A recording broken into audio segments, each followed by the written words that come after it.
Hey,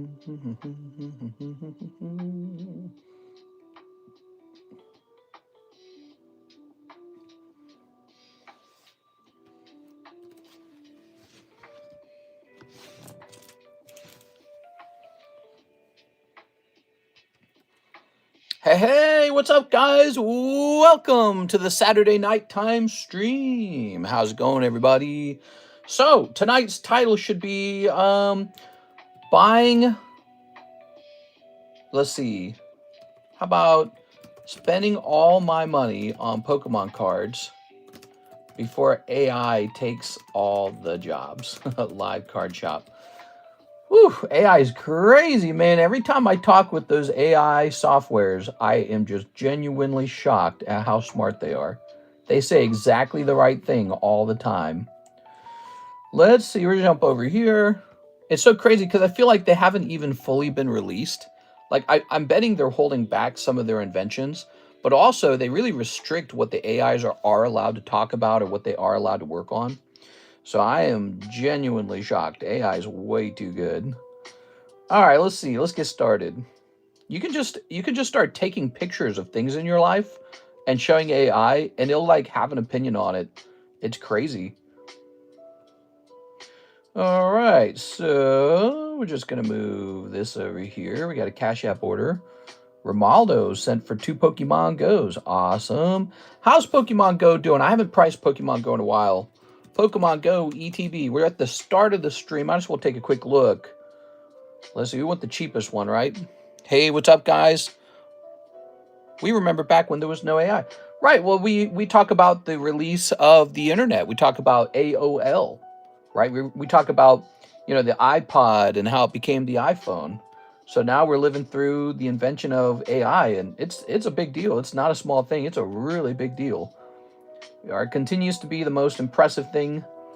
I just can't believe it. It just shocks me every time. All right, we got a little message from Ivan Rodriguez. I hope he's doing well. Let's go ahead and turn on the iPad first. So, my in-laws were here over the weekend. God, it was so awful. Everything's so religious to, well, the funny thing is, I don't think it's my brother-in-law or my mother-in-law. It's just the dad, really. And everything is so religious to him. And so all he wants to talk about is religion, and prophecies, and it's way too much for me, man. Okay. Grabbing this, way too much. I'm so glad to have the house back to myself. I kind of hid out in this room and just worked a little while today. You know what I did? I got all this organized over here. You want to see this organization? This is so good looking. I got to show you guys some organization. Check this out. Lift this up. Okay, you ready? Ooh, beautiful. So organized. All right, cool. We like that. That looks good. So I took all the Pokemon cards out of their boxes, and now my new setup is going to be that when we open a fresh box, we're just... By the way, is there a way to get this to sit still? I would love it if this stand had some more strength to it. I guess not. All right. Well, so anyways, as I was saying, I'm going to be taking the Pokemon cards out of their box, put them into a little plastic baggie, and then they go into these white boxes because the boxes can run very deep into the shelf, which utilizes more of the backward space on the shelf. There we go. Mister, do you have Gem Mint 3? I'm in negotiations for some Gem Mint 3, but I currently don't have it. I'm not super excited for Gem Mint 3. It's a Chinese set. Yes, it does have an exclusive or two. It's very fun. But the Chinese sets have me a little skeptical about their pricing. Their pricing is so high that it's kind of hard to believe. And but no, we're looking into it a little bit. I've had the Chinese sets. You guys know that. Gem 1, Surprise, which, by the way, Surprise ends. Look, we have a Surprise case break you can jump into back here. All right. Yeah, we'll get some, but I'm very campy about it. I'm very slow on it. I'm not super excited for the Chinese cards. Actually, here's something I am excited for. These McDonald's Pikachus, I think they're really nice. Hey, take a look at this. I'm going to be selling... I just bought a Deoxys card today, and I'm going to be selling a Deoxys card as well. So 1 in, 1 out. So we're going to give up this card I bought for $100 back in the day. $100, guys. Yep, this says I paid $100 for it. Wow. It says also it was Pop 16. Let's see how that changed. See, this is why I like to write that data down. It helps you track the cards a little bit. Let's go ahead and get that data in there. Oh, I love this. It takes me to the app now. It's so cool. So it says Duskull. Population 17. There you go. Okay, population 17. Oh, I get this little card right here, huh? Set that over there. I'll buy that. How much are you charging? Just give me a moment. Let's price it up, Mr. Louis. So, how are you doing, Mr. Louis? It's nice to see you again. I'm going to jump in here. There we go. And I'm going to go grab PSA 10, Duskull, Deoxys. Why no SGCs? SGC is the most redundant feeling grading company. It doesn't feel necessary. I'm open-minded to buying a good SGC, but I don't feel the obligation to grade with them. So that's how it is. I think they're probably in a very tough position as a company. Well, so there's nothing like this for sale. There are none for sale. So I'm going to look at Deoxys reverse hollows. Give me a minute. EX Deoxys reverse hollows. Deoxys reverse. Okay, so Deoxys reverse hollows. You ready? See what we got going on here. He's Duskull. I think he's kind of nicer than some of the other ones that people don't care about. Those are, okay, so there's a Slugma for $250. See, I think he's a little cooler than Slugma, don't you think? I think he's cooler than Camera Up Numel. Maybe around the value of a Slackoth. Yeah, there's Slackoth, there's Lotad. Here's Wingle. I actually think he's cooler than Wingle. Here is a Donphin for about $475. Here's Carvana for $495. There's a Natu. I would say him and Natu are quite similar, yeah. So I think I'm going to probably price this around... Well, let's talk about the price of an EX Deoxys booster pack.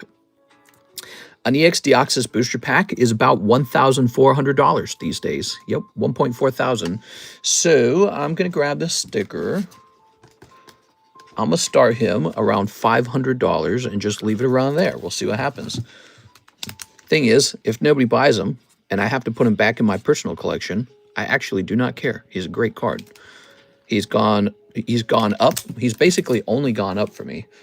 So I do not care whether he sells or not here.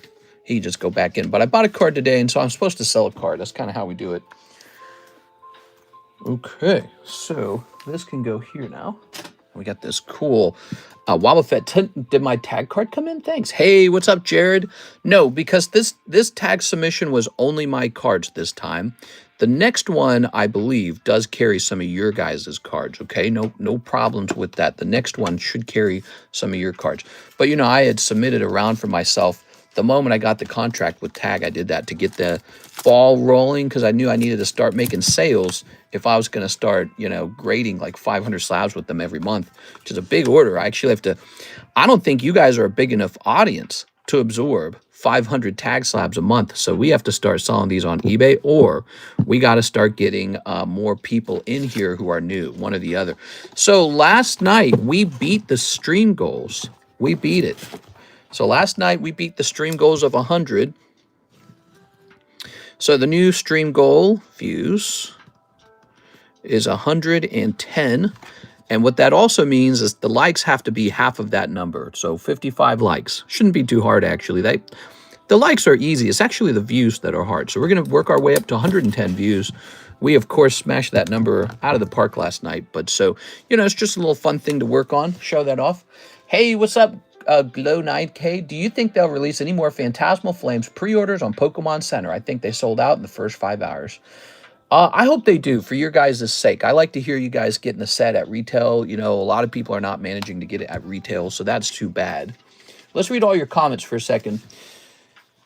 Okay, let's see. Gengar Gem Pikachu, PSA 10 is 6K. CS-Man wants to know Piasu Consignment. Oh, let me scroll back up. Do you know when the Piasu Consignment slabs come in? No. Do you have a Wailord PSA 10 English? The same one. No, but actually, this is a very special grade on this one. You see this card? So he's in the thumbnail because he's a pristine 10. Oh, look at that. I've now graded close to 900. 900 cards from tag grading have come back to me, 900. Out of 900 cards, only 2 of them have ever graded pristine. So I'm dubbing the pristine grade their version of the black label. This is their version of the black label. It's exceptionally difficult to get this grade of pristine, and it's just really impressive. So I would be interested, you know, in fact, I'd be interested in taking these cards, sending them off to BGS and seeing if they turn ever into black labels. Because, you know, black labels are not literally perfect, right? We are. You know, they're not like 1,000 out of a 1,000 perfect card, right? Are you selling slabs? Yes, I will be selling slabs. So let me look this guy up. Give me a minute here. I'm going to look up a standard PSA 10 price for this. Whale Lord Battle Partners. We're going to choose buy it now. Okay, so the standard PSA 10 price is $40 for this item. So my rule on pristines, I'm going to make them 5 times the price of a typical 10. So this will be a $200 Whale Lord pristine 10. It is. I now, out of all the cards I've sent tag, I now only have 2 pristines out of this entire time. 2 of them, this and an electrode. So they're rare. They are very rare. They're an interesting company. You know, every company has their own grading philosophy. All right, let's see what you guys are saying.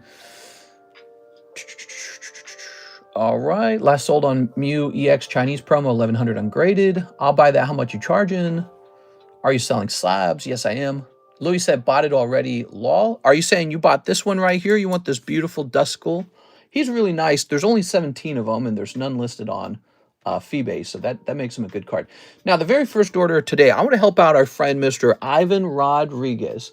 He wants to trade me some cards out of his bag. Ivan's having some tough times in life right now. I'm just going to give him that Charizard. So let me go find that Charizard. We're just going to give him that Charizard. I like Mr. Ivan. There you go. Ivan's a nice guy, I think. Let's go find that Charizard. Here it is. Okay, you get better soon, Mr. Ivan. You can have this Charizard for free. And stay positive, Mr. Ivan Rodriguez. And there you go. Keep at it, you know what I mean? Get life all sorted out. Setting that over there. So I don't worry about anything else, you know, the cards and all that. Is the queue line long? I don't think it would be. We just started like just a minute ago, basically. What's the price of the Whale Lord Pristine? Just make a price. So that'll be 200. So I really have graded 900 cards with tag now, and only 2 out of the 900 got pristines. So that's their version of Black Label. I can feel it. Actually, that return rate on the pristine, that's worse than Black Label, and that is worse than the CGC Perfect. I actually remember this. We would get more CGC Perfects and more Black Labels than that. So they're extremely harsh. And it's funny, you get the pristine, and they almost make it sound like it's not a very good card. They go like, oh, well, you know, it's only pristine. It's like, dang, dude, that's rough as hell. So I can see we have a Romaldo and a Blake Santoro order to service as well. And Louis Sutton is picking up the Dust Skull. So I'm going to go ahead and put that over here. Here, you can have this little Aerodactyl. You want this bonus Aerodactyl? He is floating around the table tonight. Thank you, Mr. Louis. All right, must have checked all the boxes for you, huh? You got some, I remember you had some rules. You like PSA 10s, you like English. Okay. Dust Skull is a good one. I am a big holder on these, you know, reverse hollow stamped cards from the Gold Star era. Back then, I predicted that they would do well. That was my prediction on them. And I actually bought some more EX Deoxys today. That was the whole reason that these are going on sale. So here's another Dust Skull. Here we are. All right. In other words, since I'm increasing my inventory, I'm allowed to sell a little bit. This is a second one, Mr. Louis, so we had 2 of them, actually. That's 2 out of 17. That's kind of a big number if you think about it. I think that's more than 10%, isn't it? Cardconomist was sitting on more than 10% of these. 10% would have been 2 and 20, but there's only 17, so I have 2 and 17. There it is. A Stamps Fans Dreams. I went to Chicago Collecticon, and it was so packed and overwhelming. Nice, dude, nice. Oh, this Wobbuffet. What should this be priced at? Heart Gold, Soul Silver, Reverse Hollow 7. He's a really cute card. He looks like he's a Yukimori. Is it a Yukimori? Yep, it's Yukamori. Cool. So that's so neat. So we'll make this cute guy 45 bucks. Really pretty reasonable. Okay. Today we'll be working on the slabs primarily because we have a lot of slabs. You guys want to see some of the slabs here? Give me a second. I'm going to show you some slabs. Oh, right, we're plugged in. Hold on, let me show you some slabs. Check that out. So we have a nice big pile of slabs to price up still. All those have never been priced before, so that'll keep this stream nice and fun. Now, we're selling the Pikachu cards, of which it looked like I got about 4 of these back from Tag. I got about 4 of these back as PSA 10s. They, of course, graded like 8s, unfortunately, some 8s and some 9s. But about 4 came back 10. This is the second one. It's a $30 break. There's 10 spots, no star spot. Just a lot of fun. A very spicy break right there. We finished one yesterday. I wasn't going to do another one. But unfortunately, there was this guy I was supposed to put into the first break, and I guess I missed it. And so as a result of that, I said, okay, I'll run another one right away. So we have a Blake Santoro order next. Mr. Blake, one measly little shuffle. He wants a Pokey Shuffle. This is a $5 chance at a slab. And it looks like I'm ready to start adding more slabs back into that. So that's good. Hey, mister, how are you tonight? I'm doing well. I can speak now. My in-laws are not here. I had a terrible weekend. My in-laws were getting, not the mom and not the brother, but the dad was getting so religious. It's really crazy. Cold. Oof. I'm sorry, man. Yeah, he's got some extreme beliefs. Does anybody you know have extreme beliefs? Man, extreme beliefs. No thanks. Look at this beautiful guy, Tepig. So this mark from now on is a mark of favorability. It means that I'm using my sharp collector eyes to say this is a real good one. We got Master Ball Tepig. I would predict this card moving up in price over time. Here's a nice Tyranitar, and I'm not going to hand out that bounce very often. That's the rule, okay? So most cards won't get it. So here's a nice holographic Tyranitar, and that price is actually based off of eBay. There's one on eBay for 60, and here's a Rockets Articuno for 25. Now I have a lot of those 9s, and I don't know what to do about it. What if I put a whole bundle of 9s together and turn that into a break? Would there be any interest in that? You know, like if you could get like 20 9s together, what would anyone do with that, though? I don't know what you would do. Sell them on eBay? Maybe I could turn them into a bundle on eBay. I don't know. Maybe there's a guy who buys bulk slabs. Is your Opus 1 a Wave 1 box? No. If it was Wave 1, it certainly would not be for sale. It certainly would not be for sale. I'll miss the ASMR economist. Brother? Yeah, brother. We should say a prayer. Did you tell your father-in-law about the rapture? Yes. I said, it's going to happen any second. The Catholic Church has extreme beliefs. Just a reminder, the pre-grade if the stream dies down. I'm not going to ask 40 times like last night. No problem, Mr. CS Man. I tell you what I'll do. When I begin the pre-order, I'm sorry, not the pre-order, the pre-grade, I'll actually clip the timestamp and share it with you in your Discord channel. I'd flip them. I've been now, or we can talk. Yeah, so we've got these little tagged slabs. You don't need this, though. You're going to be doing some of your own grading. You know what to buy my 9s.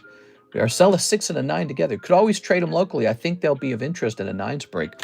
Yeah, I wonder if the local card... We got a card shop out here. I wonder if they would be interested in them at all. All right, I doubt they would be. So, Mr. Blake's done. Thank you, Blake.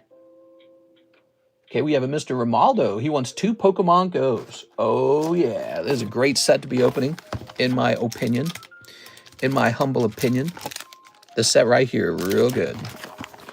Pokemon Go. Look at that. Multiple Charizards in this set. Multiple.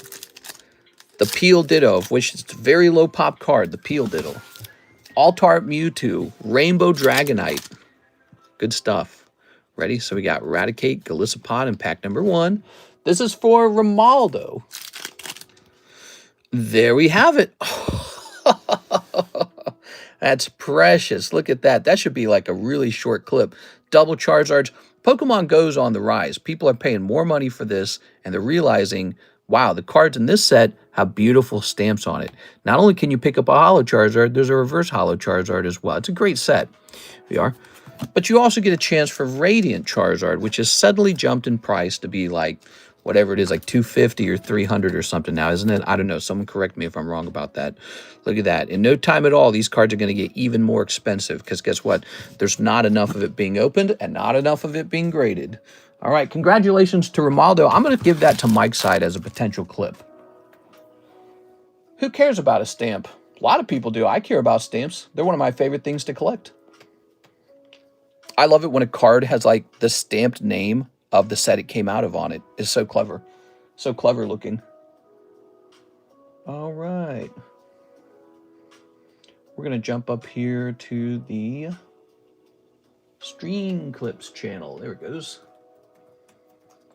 Romaldo pulls double Charizard out of Pokemon Go. Could be an extremely short clip. Does occur at 20 minutes. Okay, there goes. We'll see how that goes. I know Mike's side always needs content. He's the content machine. Go. I care about stamps. Yeah, I care about stamps. How dare you? How dare you, sir? All right, Romaldo. Beautiful. You got Mega Evolution. We have a little bit of Mega Evolution. Has the price on Mega Evolution been going up? Does anyone know? Has the price on Mega Evolution been rising? Let me check. There's a way for me to check real fast. Let me tap this. All right, let's see. Click. Scooby-Dooby-Dum, Scooby-Dooby-Dum, Scooby-Dooby-Dum, ba-dum-dum-dum. It's about the same. All right, all right. I care about boobs. You care about boobs. Gross. Yes, it has, says Akira. All right, let's get a rotation on these beautiful slabs, shall we? So here's another break. This is the Staff Tyranitar break. This is kind of the you know, this is for like the big play. That's a $40 break with the chance for a very desirable staff card. Here's Pikachu, I'm sorry, Tag 9. I'm so used to saying PSA. Tag 9, 90 bucks from 2023, mind you. This is the older Trick or Treat set. So there's one from last year, and then there's this year's Trick or Trade. And then here is a no rarity Vulpix for just 30 bucks. Nice little card. We ought to get a giveaway going, shouldn't we? We need a giveaway. I'm going to keep my eyes open for a giveaway, okay? I thought last night's giveaway was a lot of fun. We had a new rule that you had to stay in the giveaway. You had to stay here. Jared would like a pack of the SpongeBob-a-Doo. All right, here it is, SpongeBob. Boobs are better than tummies. I don't know about that, Alex. I don't know about that. You ever notice, like, in the old 90s sitcom TV shows, when like a daughter would be going out to hang out with her friends, if she had, like, the belly button shirt, the father would be like, where do you think you're going with a shirt like that? You better cover that stomach up. Why do you suppose that is? Because stomachs are inherently sexy. That's why. That's why. You've got to cover that up. It's immodest. It's haram. Here we are. All right. Get her in the niqab. Do you lay on boobs or tummies more? I don't lay on either of those things. What's up with the SpongeBob? Mr. likes Taylor Swift, long stomach. No. Do you ever notice Taylor Swift, if you look at her in her recent interviews, she looks surprisingly like Donald Trump. Like, look at her facial features, like the structure of her face. And keep in mind, they have like a 60-year age gap or something like that, right? And you realize, oh my gosh, they look like they could have been related. It's so weird looking at that because she's like this super pro-girly like artist and all that, and you got her audience is sort of turning on her to a certain degree, accusing her perhaps of being maybe perhaps not so leftist anymore, or being sold out or something. And so it's funny to see her come out and defend that her new album, and she comes out looking kind of like a MAGA Republican, just facially featured, not in necessarily her words. But it's really funny to see that she's evolving into some sort of like old white lady grandma. I'd smash Taylor's mom. I seen her enough during football. Do you have any Taylor Swift Panini cards? Oh, let's get those Taylor Swift Panini cards. So this particular pack of SpongeBob I don't think was too crazy. We got a pretty normal pack here. The Bubble Bowl. Ooh. LMFAO, Mr. Look it up. Look it up. Look her up in her recent she released like a video where she's like, I can't believe I'm stuck talking about Taylor Swift anyways. Like I've never been interested in her. And yet because I've never liked her music and I always thought her music was terrible. But it's like as a result of being somebody who doesn't like her music, I'm still forced to give her attention because I have to declare that I don't like it. So it's very sad. I feel trapped in a certain way. I'm trapped in a Taylor Swifty world and I don't want to be in it. I heard she lost a lot of followers. Maybe. Here's Jared. Ooh. I didn't like her before it was cool, just to be clear. There you go. She's coming to her senses, along with Bill Maher. Whew, every time I hear Bill Maher, that guy sounds super Republican lately. He sounds like just full card-carrying Republican now. It's really crazy to hear. But Bill Maher was always a contrarian, you know. Let's see. I think Bill Maher had a sort of brand about him where he was supposed to be this kind of person who could see through the BS, you know what I mean? And I think that's what's forcing him to take a more centralist position on politics. And that's probably also why people respect his opinions. Well, at least they used to. I don't know if they still do. But his opinion, the Republicans and the Democrats always weighed in on it. Okay, let's click this. Very nice. Because he had less of a feeling of being like maybe like a toe the line kind of character and more of a comedian who might have a biting criticism. There we go. And that's perhaps the role of a comedian. The role of a comedian is to take something that's all structured and everybody's all very, everybody's reverent toward an idea. And a comedian kind of comes in with a sledgehammer and breaks that apart and says, nah, let's ridicule this and see if it's still standing after it's been ridiculed. So comedians are essential for intelligence and thought. You have to have comedians. They help pull people out of cults and stuff like that because people look at their thing that's been made fun of and then they go, oh my gosh, this is ridiculous. Steven Gonzalez, he says, too, Japanese Marvel. Ooh, so here we go, our new system. Here it is. All right. Very nice. I guess I'll put this baggie back in here. A fresh take, a comedic take. There we go. Yeah, comedians have this way of taking something that everyone reveres and then ridiculing it, kind of dragging it through the mud. And if it can't survive that, it shows a sort of weakness in the thing that everyone's revering. I think that's essential. And that's why you have like places like Charlie Hebdo that were trying to make fun of Islam. And that didn't end out very well for them, did it? Here we are. Ooh. If Dr. Taylor Swift ran for president, I bet you will give her running mate a challenge. We will see a big spike in voting history. Yeah, maybe. But, people fantasize about rich or famous or popular celebrities running, perhaps like The Rock, right? Running for office, maybe Oprah. And it turns out these people really don't want to necessarily do that job. It has to be somebody who really wants to be involved in politics because you're truly taking on it. It's not like an imaginary job. It's not strictly a popularity contest. You really are signing up to have to run the country, and that's like a full-on job. It's like applying to be the ultimate CEO of something. And so they're sitting on their lofty wealths, or what am I trying to say? Lofty, I don't know what I'm trying to say. Pillars, perhaps, all comfortable and just enjoying a life that they built through being popular and being clever at acting or music or whatever it is they do, some kind of art. Why would they want to climb off of that just to run the country? It's actually a massive downgrade. You have to be somebody who is already really interested in that. Maybe she'll run when she's very old. That would make sense. That would make more sense, but not in the next 10 years at least. There you go, Mr. Steven. You got 2 bags, Stevens. 2 bags. Hey, Mr. Brett. What's up, Mr. Brett? All right, what do we got here? We got the Waifu break with Cubone and Misty. Good. Here's Ditto VMAX. Here's Parasect. This is so hard to grade 10. That got a 10 from Tag. That is really difficult to do. All right. We have an order from Jared Line. He says, Pokemon Go box. I know just where I'm storing one. Let me go get it. I know just where I've got one. Here it is.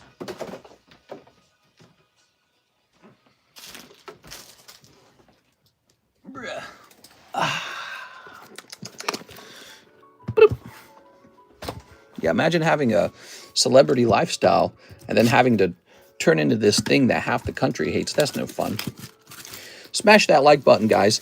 Tonight's viewer goal is 110 viewers, which will trigger an immediate giveaway. Okay. Hey, what's up, Mr. Rain? Checking this.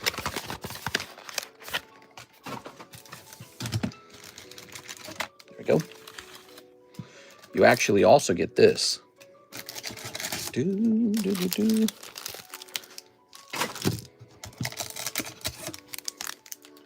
Tossing that away. Where's the gold Pokemon box at? The gold Pokemon box, huh? It's a good question. Okay, got a bunch of these common cards with the yellow border. Very good.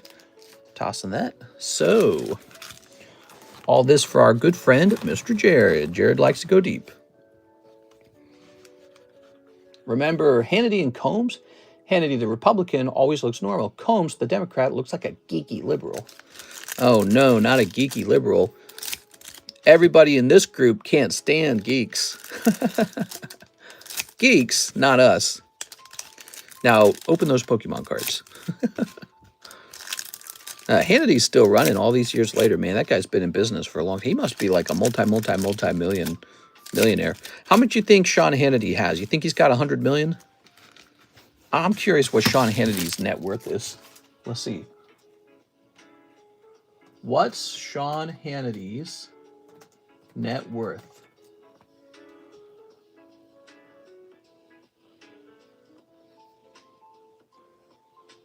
Okay. It's estimated to be between 250 and 300 million. Wow. Wow. That's a lot of money. Not as much as Taylor Swift. Queen of the Swifties. Here's Slab. Ooh. Here's Evie Blissey. Here's... Yes! We got an Altart and a Radiant Venusaur. Super cool, man. Look at that Conkeldurr. Oops. And a Radiant Venusaur. This set's so cool, man. Okay. Here's Ariados Snorlax. Zapdos Moltres. Scooby-Dooby-Dooby-Dooby-Dooby-Doo. Here's Conkeldurr. I'm not giving him a sleeve. Snorlax Charizard. Rawr. Ooh, yeah. Whoa. Babeth. Here's Numel. Here's Tranquil and Gyarados. I've been watching a lot of Beavis Butthead. Onyx and Golisopod. Apparently his media contracts bring in 40 million a year. Wow. Just 40, huh? Just a little bit. He has a lot of power and influence, I'd say, yeah. He's got a lot of power over your dad and your grandpa. Well, I was listening to Sean Hannity. Conkeldurr and Radiant Venusaur and Charizard. Okay. Plus the perks of going to the White House. Yeah, there's probably some perks. Mister, if they're going to pay you 40 million a year, would you do that job? Well, like politicals? Probably. Yeah, I'd work on that. I'd do that for 40 million. What do you guys think? Would you do a job like that for 40 million? Just 40, huh? Well, I'll have to think about it. All right, there we go. I'll have to think about it for a little while. No, I mean, I like talking, so, you know, having any kind of talking job that paid that much would be fine, fine, fine. I'm not going to complain about that. Only 40, you say? I don't know. I'll have to check my schedule. Okay, thank you, Jared. Nice box of Pokemon Go getting open there, guys. I would do it for 2 million. Yeah. What happened to the gold Charizard card? Oh, he's asking about a golden Charizard. You mean from Inferno X? I don't think anyone's pulled it, right? No one on this channel has pulled the Inferno X Charizard, right? Let me have a sip of my drink. Okay. You sort them out? Let me sip this.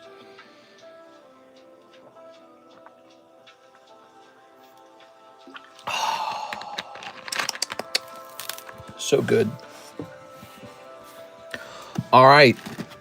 Poke Shuffle time. Now, you guys know, since we're going to get so many cards back from Tag, I'm really interested in getting rid of these. So this is going to drop down to 45. 1, 2, 3, 4, 5, 6, 7, 8, 9. There it is. So now we have put this Ditto VMAX on sale, but he is going into this box on sale. 324 Ditto 10. Okay, there we go. 324 Ditto 10. Instead of the full 49, he's going in for 45. That just made the Poke Shuffle a little more hot. Okay, lovely. Let's go ahead and get the rotate in. Here's the mega break. Did you know this is about to go off? We need 110 viewers for the stream goals. October Mega Evolution. That's a Mega Evolution box break you can join. Ancient Origins is 280. Did you guys catch that? Why is it 280 now? Well, the price of the box went down. That's it. The price of the box went down. So now's a great time to consider jumping in there. We're still interested in filling this. Okay. Yep. We just follow that box up and down. It doesn't matter which way it goes. The 151 case break. It goes off October 19th. It doesn't matter if it's full. We're opening this whether you like it or not on October 19th. You still have time to jump in there. Okay. Here's my email if you need to email me shipping or something. There it is, the mega sub list. 3 little spots down here on the mega sub list, and then it goes off. This is one of the fastest moving breaks, even though it's hard to tell. It's gone off almost 4 times. What's 4 times 10 times 40? It's a really high number.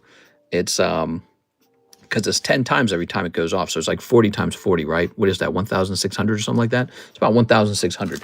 So that's a lot of money into this one break so far. Look at that nice Snorlax. He's actually from 2022. Here's the monthly bounty. You guys know about that, right? Who here knows about that? That's a monthly bounty. And you get into that bounty by pulling hits. And, oh, somebody did pull a hit. Jared did. So, Jared, you pulled an Altart out of that Pokemon Go. You're going into the bounty. Here you go, Jared. Help me out with that, guys. I forget that because this is brand new. We didn't do the bounty before. The bounty's a new thing. Sent for the Articuno through PayPal. The Articuno. Sounds good.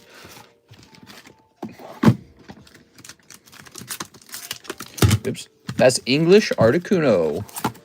Just a cheap price on that because we just got to let it go. It's just got to go. Can't hold on to it.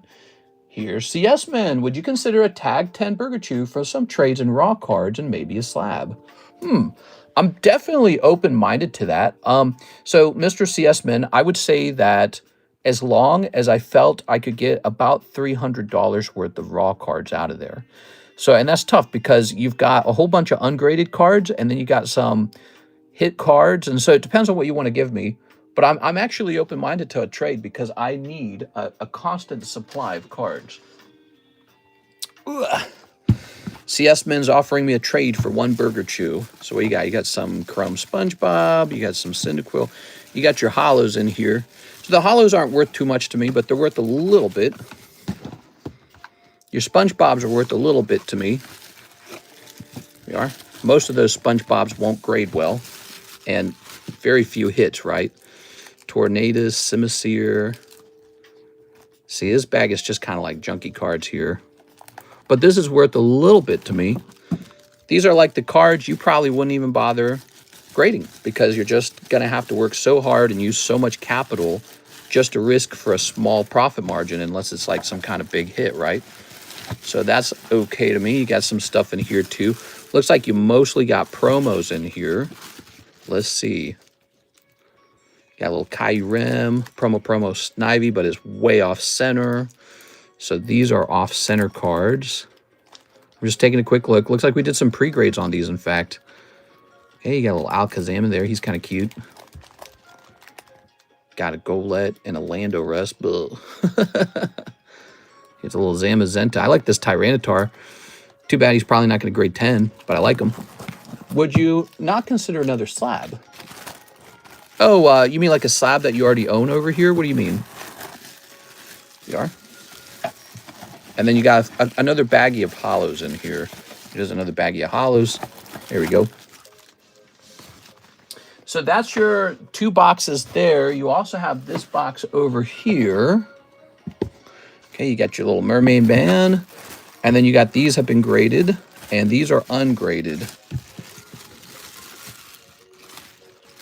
Okay, so you got all these common and commons.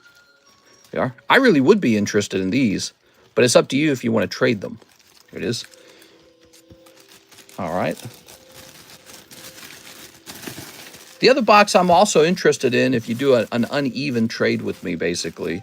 So all that other crap in the other box, if you want to use that toward trading, it's possible to do that. It's just that I'm not like going to want it that bad because almost 90% of that other stuff in the, oh, this is nice. I like this bag a lot. Whew. Okay, plenty in there to work with. I like those cards too much to trade. I don't want to trade any vintage. Okay, perfectly fine. Yeah, I totally get it. We are. Just showing what you got to work with, okay? And then you got some, are these Chinese? And then a little more SpongeBob, So there you go. Now you've seen a lot of open cards. And here's a nice mermaid man. Now, if you wish, you can ask for a trade. What I recommend, though, is I recommend you make the offer in Discord, okay? So that we can actually talk it back and forth.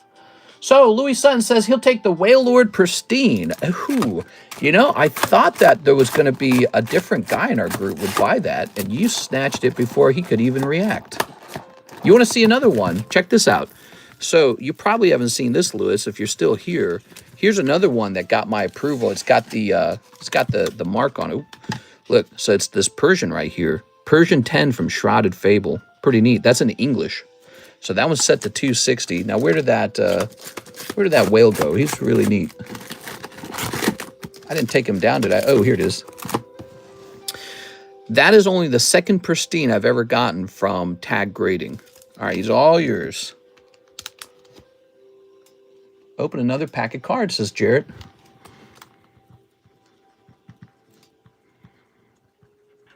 There you go. You know, I didn't bother looking up a price on this at all because I assume there's not a bunch of these available. Let's see. Oh, there is one for sale for $330. That's much more expensive than this one. Let me see the sold price on it. I want to see the sold. Okay, so it is never sold as a pristine by tag before. Okay. He's all yours. You got it $100 cheaper than the one on eBay. Guess it makes sense. Okay, there we go. The Pokemon Mat is hiding cards. What's behind the curtain? The Mark of the Beast? Is a Pokeshuffle considered a hit? Oh, that's a good question. Well, there is a hit in the Pokeshuffle. So if you get lucky, you pull one of the big cards out of the Pokeshuffle. Have you guys seen that before? Do you guys know about that? So check this out. Here's a hit in the Pokeshuffle. This is Team Rocket Returns Onyx. You know, he was priced a while ago. Wonder what he's worth today. I wonder if he's gone up. PSA 10 Returns Onyx. I always want to spell Onyx with the Y for some reason. And no, he's about the same price. It's still $70. So he's a nice $70 card. He's considered a hit. The other hit would be this one. It used to be a Cubone poker, but now it's a Jolteon poker, and it is worth about $120. So if you were to pull either of these out of the Pokeshuffles, you'll get a spot in the new bounty. The bounty is a fun thing. I think it adds a level of anticipation to the end of the month. All right. What's your favorite Pokemon you've gotten over the years? Oh, it's about to arrive. I bought a brand new $14,000 Pokemon card, and it comes here. It's either Sunday or Monday, I think it's going to be here. And I'm pretty excited for it. Yeah, new Pokemon card for me, guys. Okay, we got Mega Tyranitar for $50. That's pretty cool. The Gengar Break is up to 8 out of 19. Here's the Halo Master Chief. Lovely. Good, good, good. We're going to jump over here. So, tonight's stream brought to you by Louis Sutton. He bought 2 really good slabs. You guys want to see what he bought? So, we gave this one away for free to Ivan. I hope Ivan feels better soon. And then these 2 cards are for Mr. Lewis. He got the Pristine Whale Lord for much cheaper than the eBay price. And you got this Duskull Deoxys. Beautiful. Right? Do you have any Alolan Vulpix? I don't think I have an Alolan Vulpix, but I swear to God, I'm aware that I have a good Vulpix for sale somewhere. I don't know where it's at. Don't know where it's at. Back from work, how's the Burger Chew going? I haven't really advertised him too much. Here he is, guys. $30 Burger Chew. Mr. Andrew is in there. Room for 9 more people. Went off in one night last time, so I don't know if he'll do that again tonight. Check this out. We've got a Hidden Legends Jirachi 9. Beautiful. By the way, is this a cross grade? Let me look this up. Is this a cross grade? I'm going to go over to the regrades channel, right? And let's scroll up here a little bit.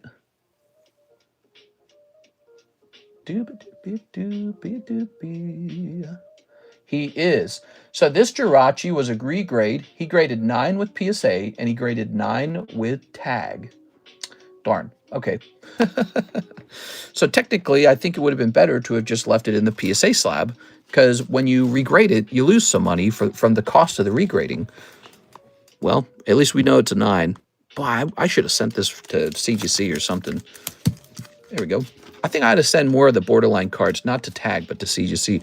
But the thing is, if you could get it to be 10 with tag, that's an upgrade. I think it's a tag slab will sell for a full 10 price. CGC gem at 10 will not. So technically, I would have preferred, you know, a CGC 10 gem it, but even better would have been a tag 10. So there you go. Tag grading about as harshly as PSA on this card.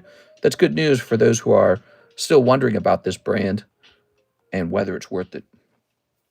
All right, so this card did grade 9 with PSA, and it did grade 9 with tag. Let's get a price for it going. Wow, it is cheap. It is so cheap. Man, I feel like 9s are maybe underpriced in the market right now. Like, everyone still wants to buy a 10, but man, those 9s. This is only, oops, dang it. The marker like got stuck. Random question, do you have a portfolio? If so, how's it doing? Like what, a stock portfolio? I used to have more money in it. I liquidated some money to pay some taxes. So I took some money out of there recently. We are. Mister, how would you go about building a collection that increases in value if you were to start from square one? Well, I always say this to everyone, Mr. Merchant, the number one step, go get a better paying job. You know, because sometimes you look at the Pokemon card market like there's some sort of secret to it, right? There's a secret. You know, like, yeah, you can get better at shopping. You can get better at selling. So those are 2 avenues.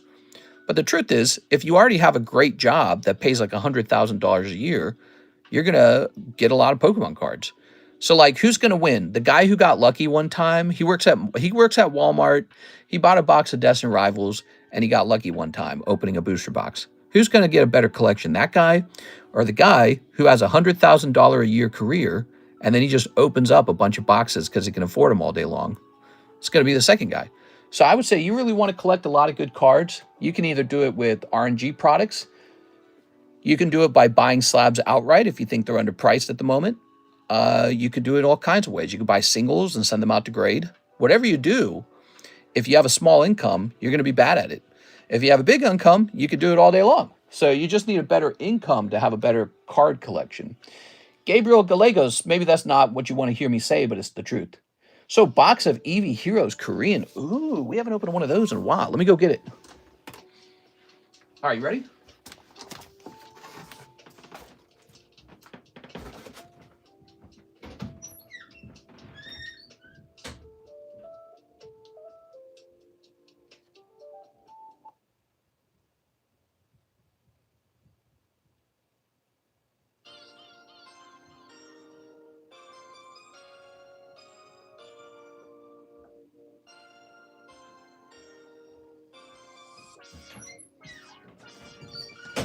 All right.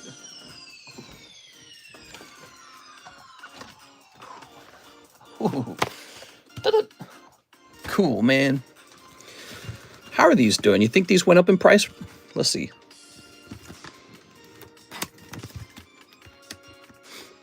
Yeah, so step number 1, be handsome and be a Saudi prince. Step number 2. Turn that down a little bit. Step number 2.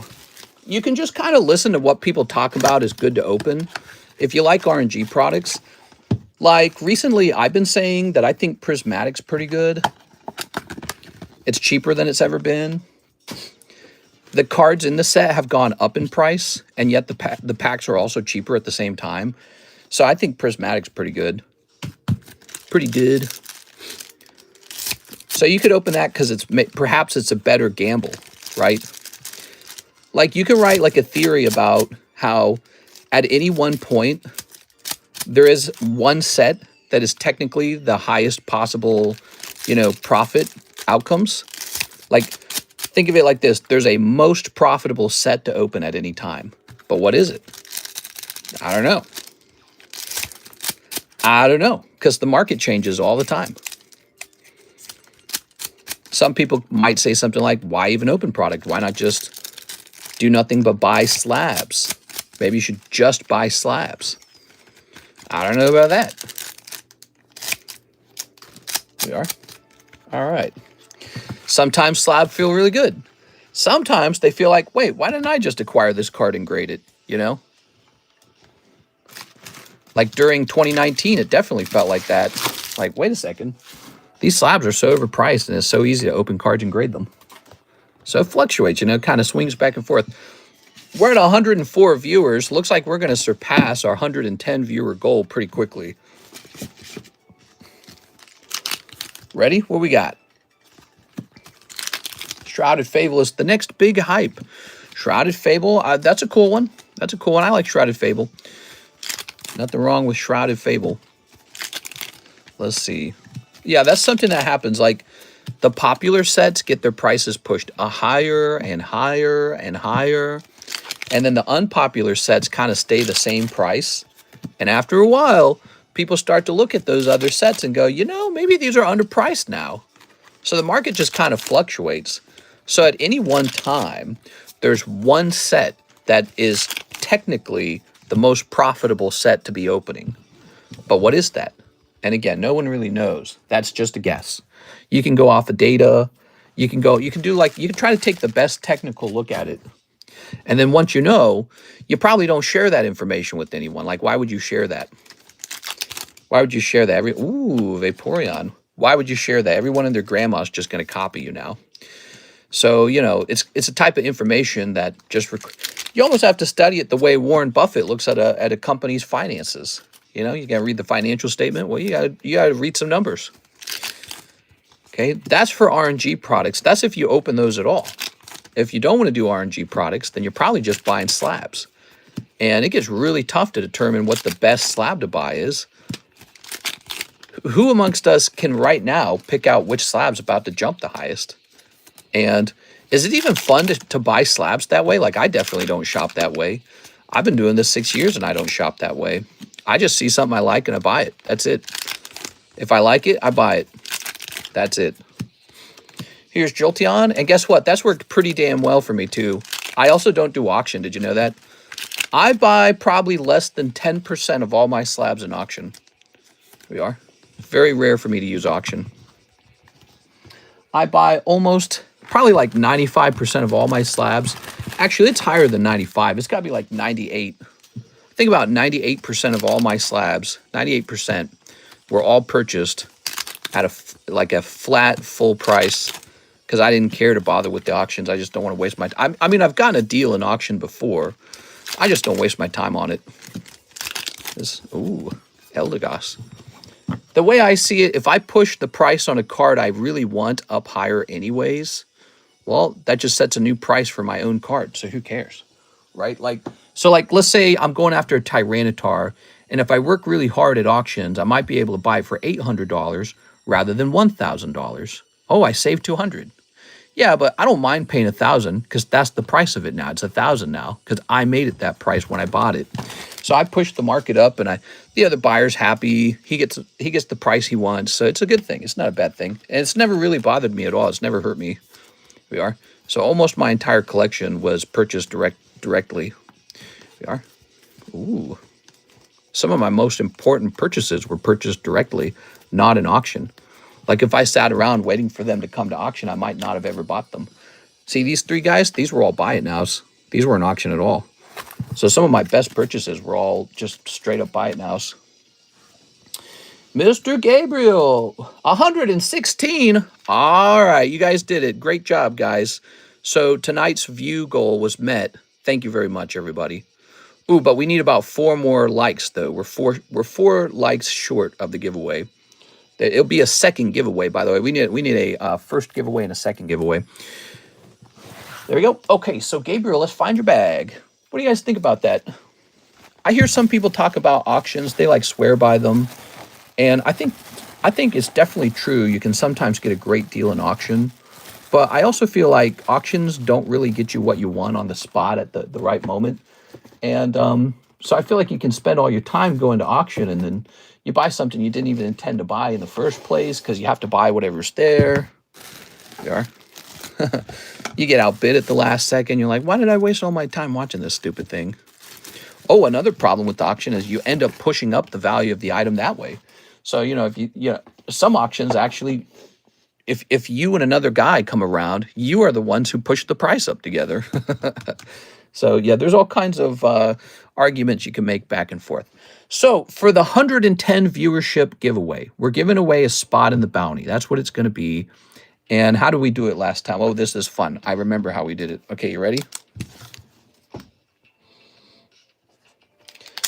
Okay, guess a number between 1 and 100. Guess a number between 1 and 100.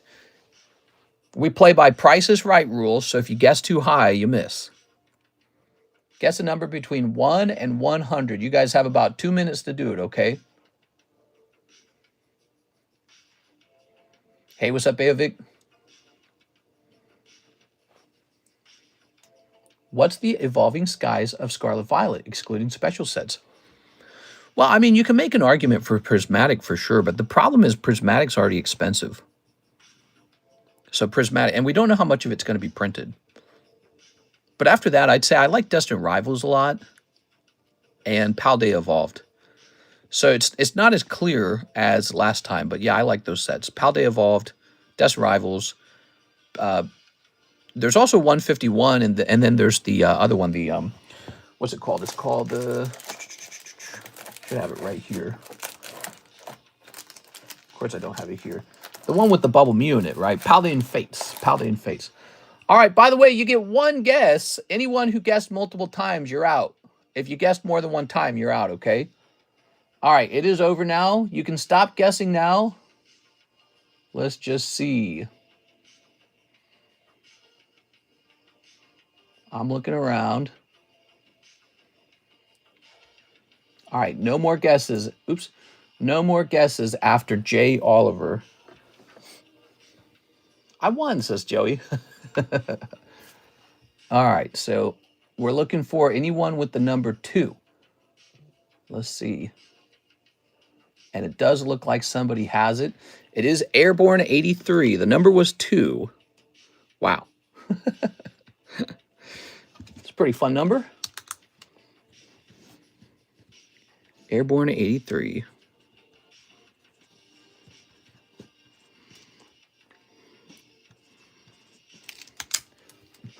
Airborne's got his eyes.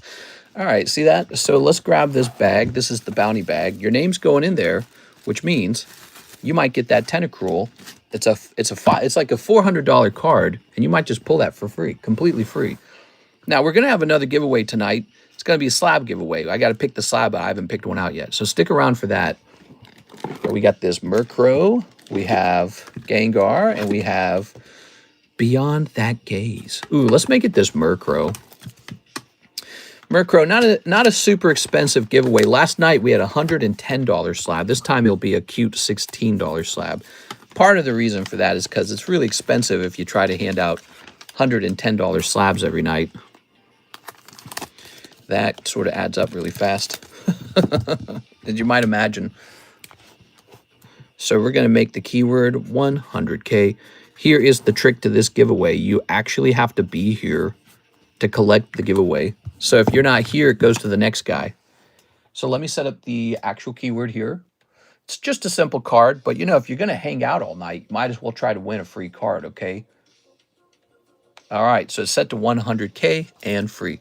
If other people don't try for it, that's better for you. It makes it easier for you to win.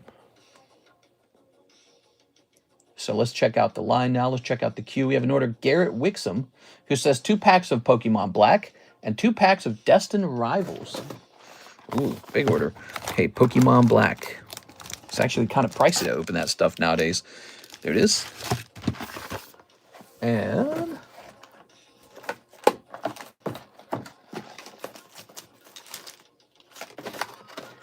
oh, right, we had to swap over. I remember this. We had to swap over to the oh, there's the Inferno X. I was wondering where that was. I knew we had just opened a box of that. That's so funny. Obsidian Flame. So we had to swap over to booster bundles, and it looks like we need more booster bundles of Destined Rivals. I'll be back. Destined Rivals booster bundles. Here we go.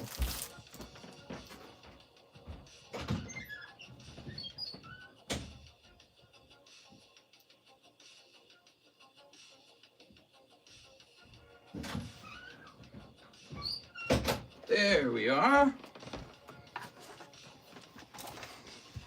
That's his name, Mr. Prices are missing for these YouTube items. Shining Legends SBC and the XY Red Blue Charizard box. Ooh. I technically have both of those things, but they got so expensive, I'm kind of scared to sell them. Here we are. They're so expensive now, I'm scared to have them up on that menu. What do you think?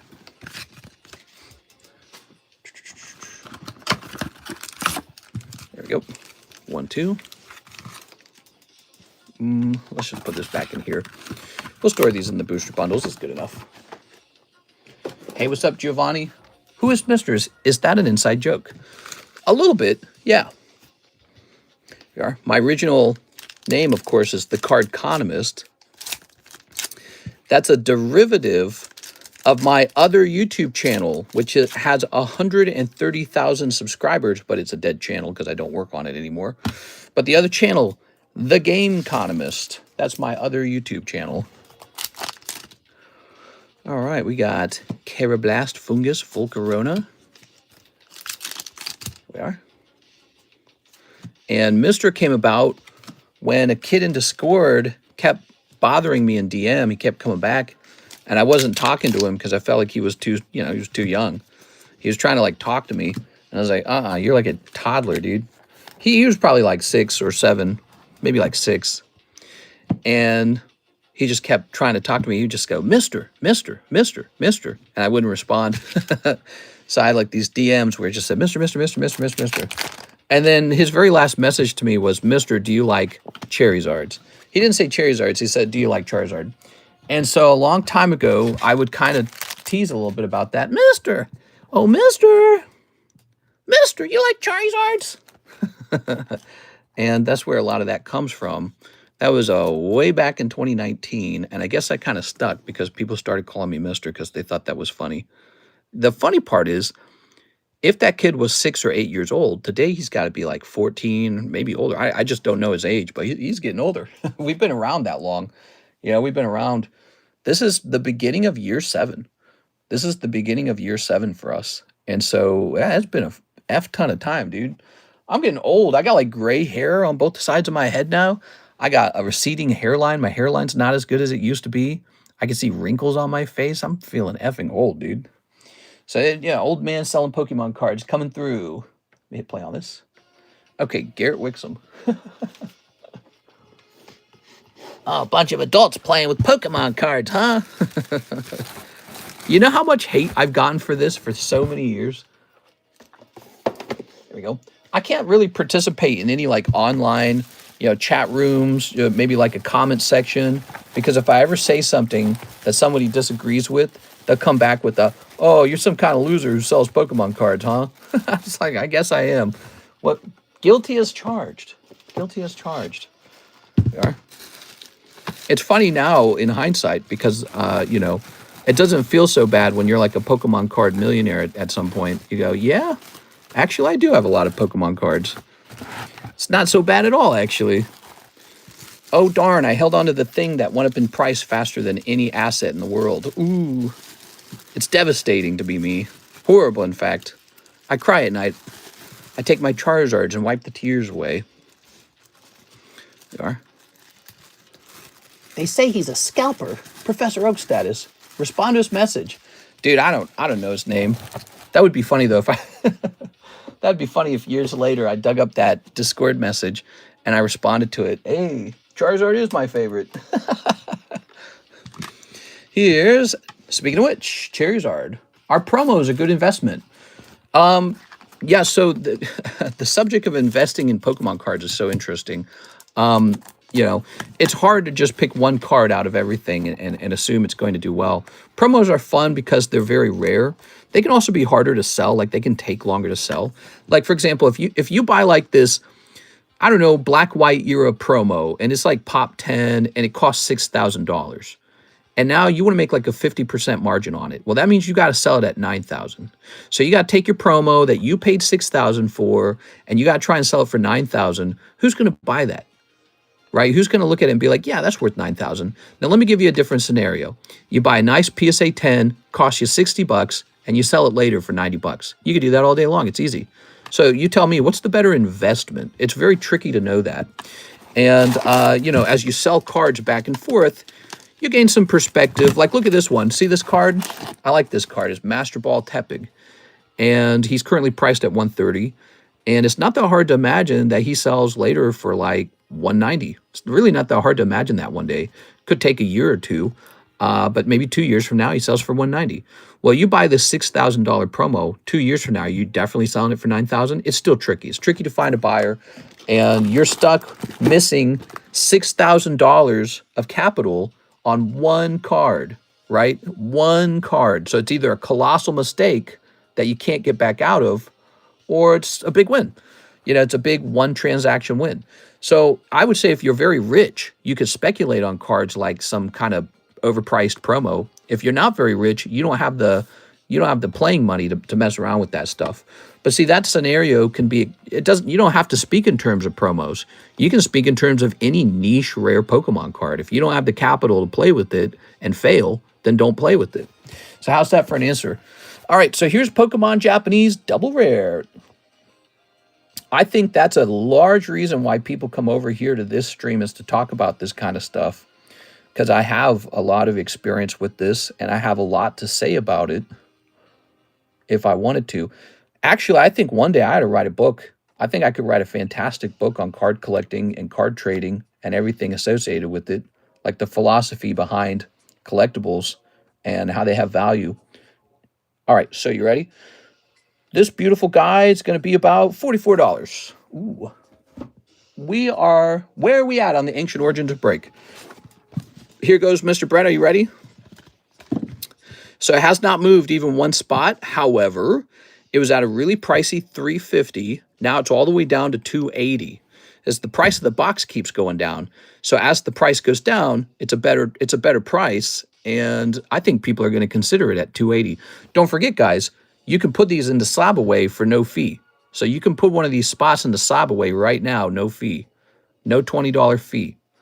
There's still a cancellation fee if you don't finish paying it off, but there's no entry fee. So $280, much more appealing looking, and you can lock that in with the Slab Away spot. All right, let me put this in for 44. Collecting Pokemon in today's political turmoil? I don't care about all that. Pokemon, it's not like crypto. It's not like gold. It's not like the US dollar. Like, yeah, if everyone's rich, it's going to go up. But my point is that it's not a financial asset in the same way. It's not a token that you trade. It's not a company that you're trying to get, profit back from. It's really driven by like a love and desire. And it's a toy, and people buy it because they wish they had it. So even if the stock market goes down and gold goes down and Bitcoin goes down, people are still going to wish they had PSA 10 Legendary Collection Charizard. It doesn't matter. So they're disconnected. The cards are affected by a bad market, but the reason people buy cards is not because of the market. Julio Oliveira, the lovely 9 Articuno. Here it is. Okay, so our little 9 Articuno is sold. Do you have any McDonald's Pikachu burgers? PSA 7 or 8. I will keep you in mind, but it's kind of first come, first serve, and I think 2 of them sold last night, so I don't know Yeah, so 2 of them sold last night. I don't know if there's any left. If there is one left, I'd like you to grab it, okay? Here it is. All right. I think you should write a book. I'd read it. Mister's left slab is slightly off camera. No! The name of the book, How to Riz. And it's going to talk about how to get a girlfriend when you're a Pokemon card collector. Step 1, show her your Charizards. Here we are. So that's Latios. Okay. Larios. It'd be cool if I could write the book and then do a narration of it so that is an audiobook as well. That'd be cool as hell. All right. I just don't have the time, to be honest, but yeah, it's very interesting. The whole idea of it is give me the cheapest. So here's one from a different company that is not PSA, and that guy wants like $39 for it. Definitely want to be above that price. When is this from? 2022. So that's Latios Hollow from 2022. Yeah, some unknown grading company. There's so many of those these days. It's going to be 58 for this beautiful Latios. Pokemon's a speculative collectible, just like fine art or special minted coins, not metal stacking. Yeah, exactly. Here's a Them 5 Japanese Marvel 3s. I know I have to get more of those. I'll be right back. All right, got to get some Marvel 3s. What are your thoughts on the Mega Evo set? It's good. I like it. It's a good set.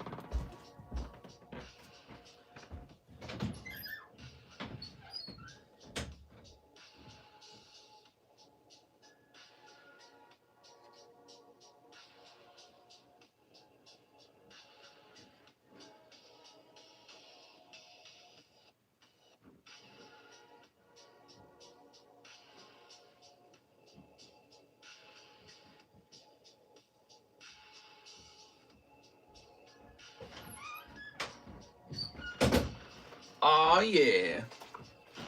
I would take it as a sign that other mega sets are going to do really well. There we are. Okay. Shoop. Thumbs down on Mega Evo. Here we are. I don't agree with that necessarily. How to get a boyfriend that's into card collecting. Here we are. Ooh. Very nice. I feel like that's the easy part. Here we are. All right. I missed the Phantasmal ETB in box pre-order. There we go. Very nice. 1, 2, 3, 4, 5. Here you have the little promo with it. And now we have a new system for storing all the cards. Put it into this little baggie, and then this baggie goes into a box. How nice is that? How to third wheel. Here we are. Let's place this over here. Oh, you should have bought MetaZoo and rebranded it to Cardconomist. If I did that, I'd have to start putting in my own characters. What am I watching and hearing? I normally put streamers or podcast videos in the background as white noise while I'm working or playing video games at night, but your content is distracting me in a good way. I'm glad to hear that. I'm glad to hear that. We are. That means you're having a little bit of fun. All right. I got a buddy. I pre-ordered Phantasmal UPCs and booster boxes. Nice. Yeah, Phantasmal should do really well. Here we are. The Mr. Mothman would sell. What do we got? So... okay. 2, 3. Oh. Oh. I like this Spider-Man card. You'd have that one. This is for our friend, Mr. Them. Here's a Hollow. Here's Wolverine. Here's Cyclops. Here's Spooty Man. Uh-huh. Captain America. You have a LLC or S-Corps. You're asking me? So I have both, actually. It's weird. Yeah, apparently I have both. Relaunch of MetaZoo is failing badly so far. Here it is. You think so? I don't know how to measure it exactly. You know, measure the relaunch. I just sold out of base. I think I just sold out of base set MetaZoo. So we sold out of our base set. Here it is. A Them with an H. I think it's alive. I just think it's going to have not the same level of hype or attention or negative attention that it used to get. It used to get a lot of negative attention. There we go. Doing bad at shows. Here we are. Very nice. What do we have here? We have Roxanne. Ooh. Metazoo will rebound. Okay. I thought it was spelled with a Y. Chat, is this the Mandela effect? What's spelled with a Y? I pulled the Gold Gardevoir last night, so I think my luck is used up for the rest of the year. You'd be surprised. There we go. Roxanne. So, Mr. Brett, you just sent a big order in. You're interested in those super big sets. I think I would be interested in hosting those only as like a dynamic pricing item. Maybe that's the trick. Wow, this is kind of, whoa. So this is going to be pretty affordable. It's $36. What? That's so cheap. Look at this. Some of these cards are very affordable. That got a whole ass 10 too. God, dude. You get a 10, you get like $10. Mister, we should work a deal on the sealed Pokemon I have left. Yeah, if you would like to supply me with some Pokemon cards, I'd be perfectly okay with that if you got some interesting ones. Check this out. This is a Dredagon from XY Era Japanese Wild Blaze. Pretty interesting. Someone gifted this to me. And we got that graded. It's very beautiful to display, $35. We've got a $20 McDonald's Quaxley. A lot of people pay attention just to the Pikachu, but look, here's a nice Quaxley, only 20 bucks. We're giving them away. I think his online price is, if I had to bet, it's probably 25. Here's a 9 Chandelure. Take a look at that Chandelure, huh? All right. I used all my Pokeluck in 2019 when I pulled Mewtwo. Let me go ahead and do this, okay? So over here on the menu, I think we're going to go to Pokemon English, and on Shining Legends and Red Blue Charizard box, we're going to say ask for price. And for this one, it's going to say ask for price. So those are now available, but I have to choose a price on them, and then you have to buy it. And that's how it works at that point. So there's an immediate restock that occurs. All right. They're definitely scarier. Here's Jared, 2 English, 151.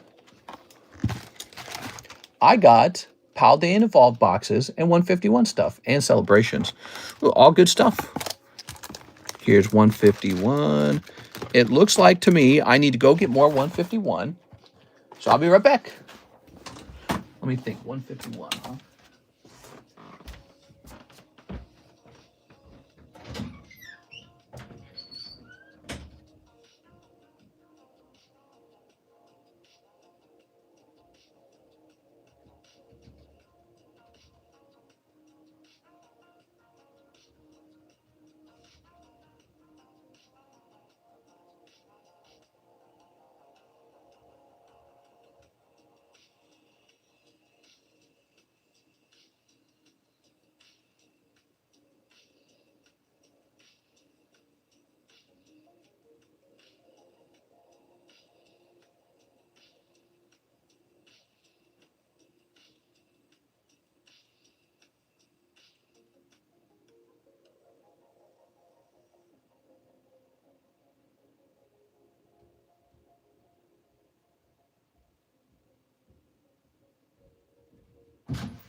Here we are.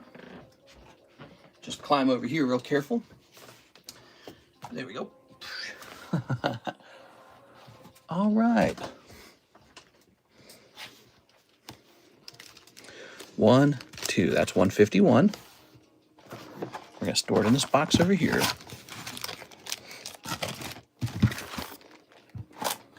Mister's getting his exercise today, leaving in and out of the Poke Cave. Yeah, I was kind of trapped in this room today.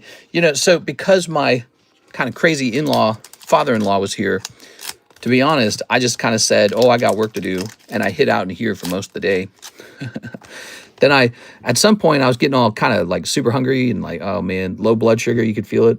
I was like, I'm going to go eat something. So I didn't eat anything until like 8 p.m. at night. And I step out of the room and I hear Karis fighting with her dad over religion. I was like, oh God.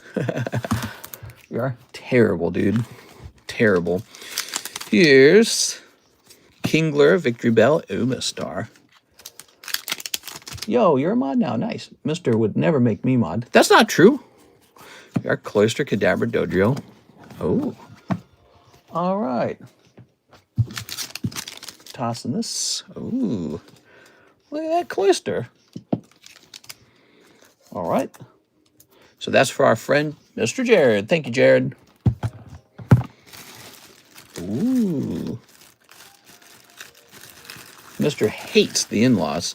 I mean, the mom and the brother are okay, but man, dad's just crazy, dude. He's legit just crazy. Look at this. Nice Umbreon. Too bad it's a 9, but he's only 25 bucks as a result. Excuse me. Star U 7.5, 30 bucks. You gotta see it out of the sleeve. You know, these sleeves are probably losing me sales sometimes because they don't really show off how beautiful this all is, do they? Looks great. Back-to-back Bills and Studding. Oh, back to Bills and Studding. Jesus is stronger than Zeus, Mister's wife. Okay. Excuse me. All right. So now we have this big Brett order, and he says 1 Prismatic Lucario, and then 4 Life Customs, and then 1 Sword and Shield Sea and Sky. Ooh. Also, I might have missed it, but when are the tag submissions coming in? So the latest tag submission was strictly my stuff. The next tag submission, I believe, will include other people's stuff. In fact, I think the grades are done. Since you're asking, why don't I take a quick look and see if we can see the grades? Let's see. Mister does not like Jesus. Now, my father-in-law is crazy, dude. Like, he thinks he's got, like, prophetic vision, and he says, like, all this crazy stuff. Like, he's been chosen as, like, a watcher or seer, and God talks to him, and I'm not kidding, he really said this. There's, like, this big comet coming toward Earth, and there's lizard people on the comet. It's like something out of a Hollywood movie. And to him, it's all real. 1,000% real. And if you don't listen to him, you're like a heretic. It's really bad. Really bad. Excuse me. Actually, if you listen to him, you would feel less religious as a result. You'd be like, is this what I sound like? You know, you'd be like, does my religion sound like this? It's quite crazy. And it's just too bad. It doesn't have to be that way, but it just is, I suppose. I got a little itch in my throat like I inhaled something that irritated me. All right. So, I've got the grades right in front of me. Starts out with an Eevee, a Seismitoad, and a Halo 3. So let me jump over here to our submissions channel, right? We should have it. Tag submissions. And then where do we have? Eevee side. Oh, here it is. Brett Love.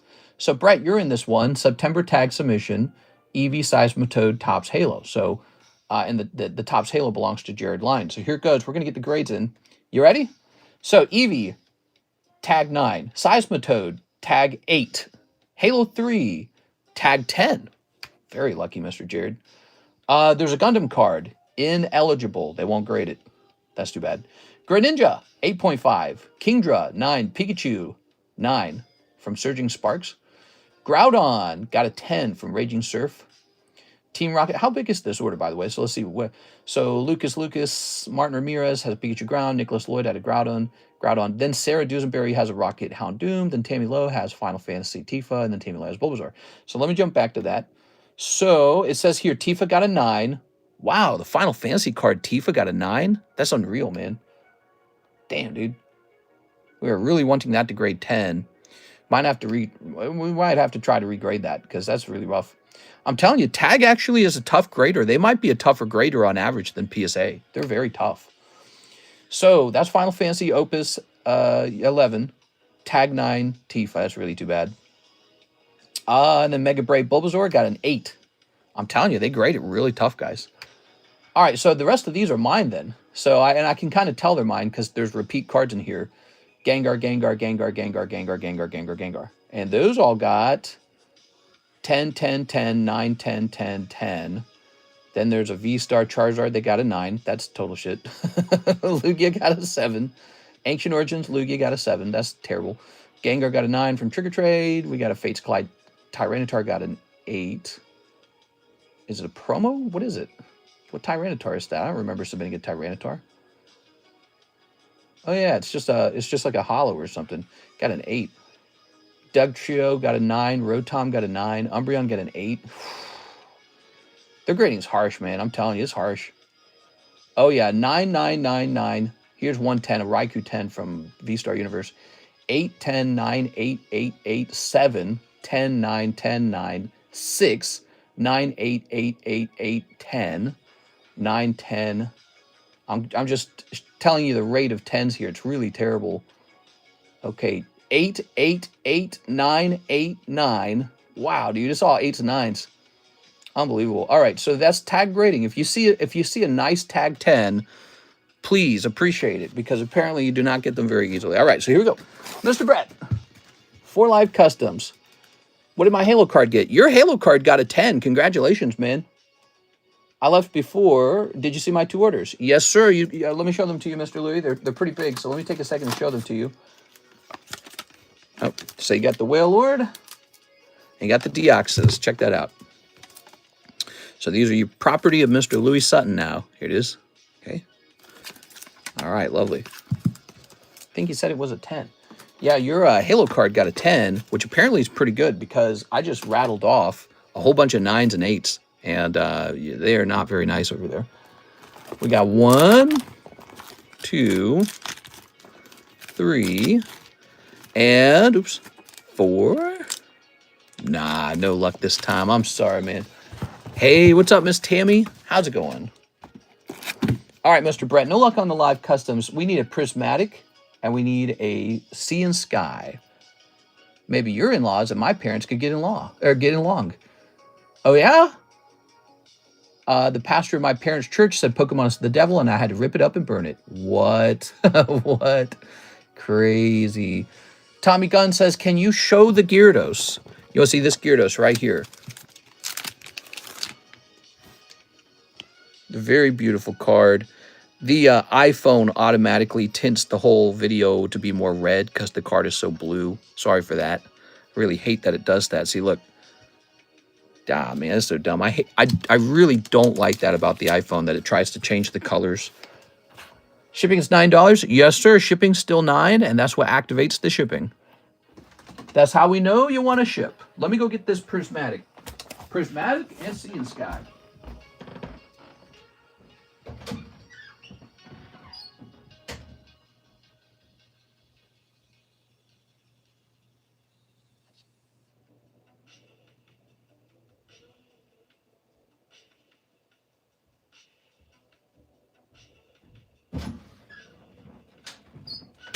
Okay, I brought them both into the room. I could have sat out there and opened them. We'll start with the sea and sky. I should not have sent those 2 red-cheeked Pikachus to tag. I'm an idiot. I think I remember those. Those would have graded 9 with PSA anyways.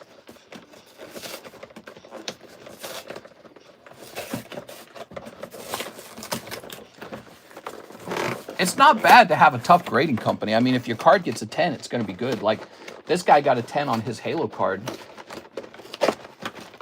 Besides, PSA is pretty tough, too.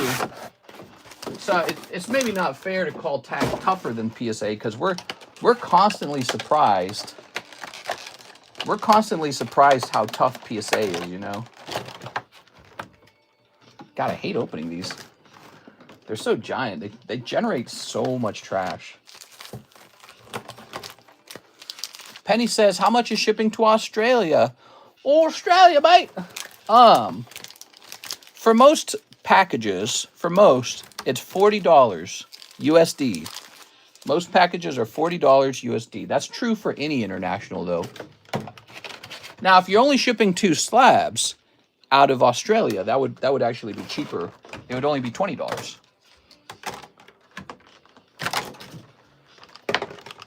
All right. The Sea and Sky collection box is so nice, I couldn't bring myself to opening it. One more card. All right, sounds good, Mr. Louis. I'll get you shipped. Make sure that your address in PayPal is up to date, okay? It's got to be up to date. If it's not up to date, you got to warn me. We don't want to misship something so expensive. Toss that over there. Okay, thank you for the patience, Mr. Brett. Ooh, yeah. So, Mr. Brett, this is a $575 order. He went real deep. He bought multiple live custom spots, and he bought two big of these collections. We got the Sea and Sky, and we got the Prismatic collection. Sky Gray. All right, what a nice night. There we go. We got a rare Louis order. Louis picking up some highly desirable slabs. And by the way, Louis, you should keep an eye on us because I'm going to be grading 500 cards with tag grading every month. But not just that. I'm also going to continue grading the same amount of cards with PSA anyways. So I'm going to do my usual PSA grades, my usual Beckett grades, and then just an additional 500 slabs with tag. And this is going to lead to a humongous surplus of slabs. We're going to have so many slabs, and I'm so interested in not sitting on them because I have to get rid of them fast enough or else they're going to stack up really bad. I mean, I'm pretty sure they're going to stack up either way. We are. You guys like deals on your slabs? Pretty soon we might be putting together some pretty hot deals. Oh, wow. Look at that beautiful Duskull, man. Remember, you could only pull this card out of a God Pack in the Japanese version? That was so much cooler. We're going to put this Ditto in the middle, I think. There we go. Here's Heliolisk. We do indeed like deals on our slabs. Not only that, I'm totally down to do trades for your bags. If you want to trade your bag in for an already graded slab, make me an offer. It could be even if you want to trade for like a $20 slab. I'm open to all kinds of offers because I got a ton of slabs to get rid of. Here's Bo. Here's Radiant Charizard. Look at that. Look at the centering. Beautiful. Wow, fantastic. It might grade 10. Look at that. It's looking really good. All right. Sea and Sky, everybody. Great set. We have more of it on the menu if you want more of it. This and the Prismatic set, the Lucario Prismatic set. Those are my top choices right now. Look at this Paris. Okay. Okay. All right. We got Energy Retrieval. I might need to open one or two of these myself, man. Here's Regigigas. Rawr. Okay. There's Regigigas. Here's Solrock. Gloom, Friends and Sinnoh. You got Friends and Sinnoh. Good. We also have $30 grading for tag grading, so you can send your cards off to tag, and not only is it cheaper, it's faster. Tag grading told me that they would get my slabs done earlier, so we get faster turnaround times. You might only have to wait about a month. That's almost like express level. That's like an express tier grading with PSA these days. We are. CZ hit rate is crazy. Crown Zenith, right? Yeah, they got a lot of cards in there. So there's that. And now we have to open the next thing. So this is the Prismatic. And I think it's awesome.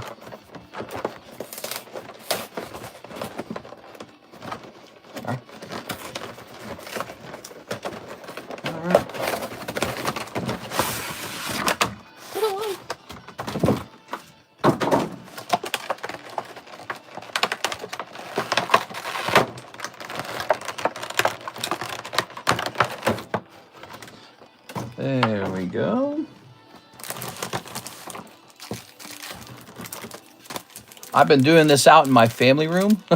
You should see the absolute mountain of trash out there. It would shock you.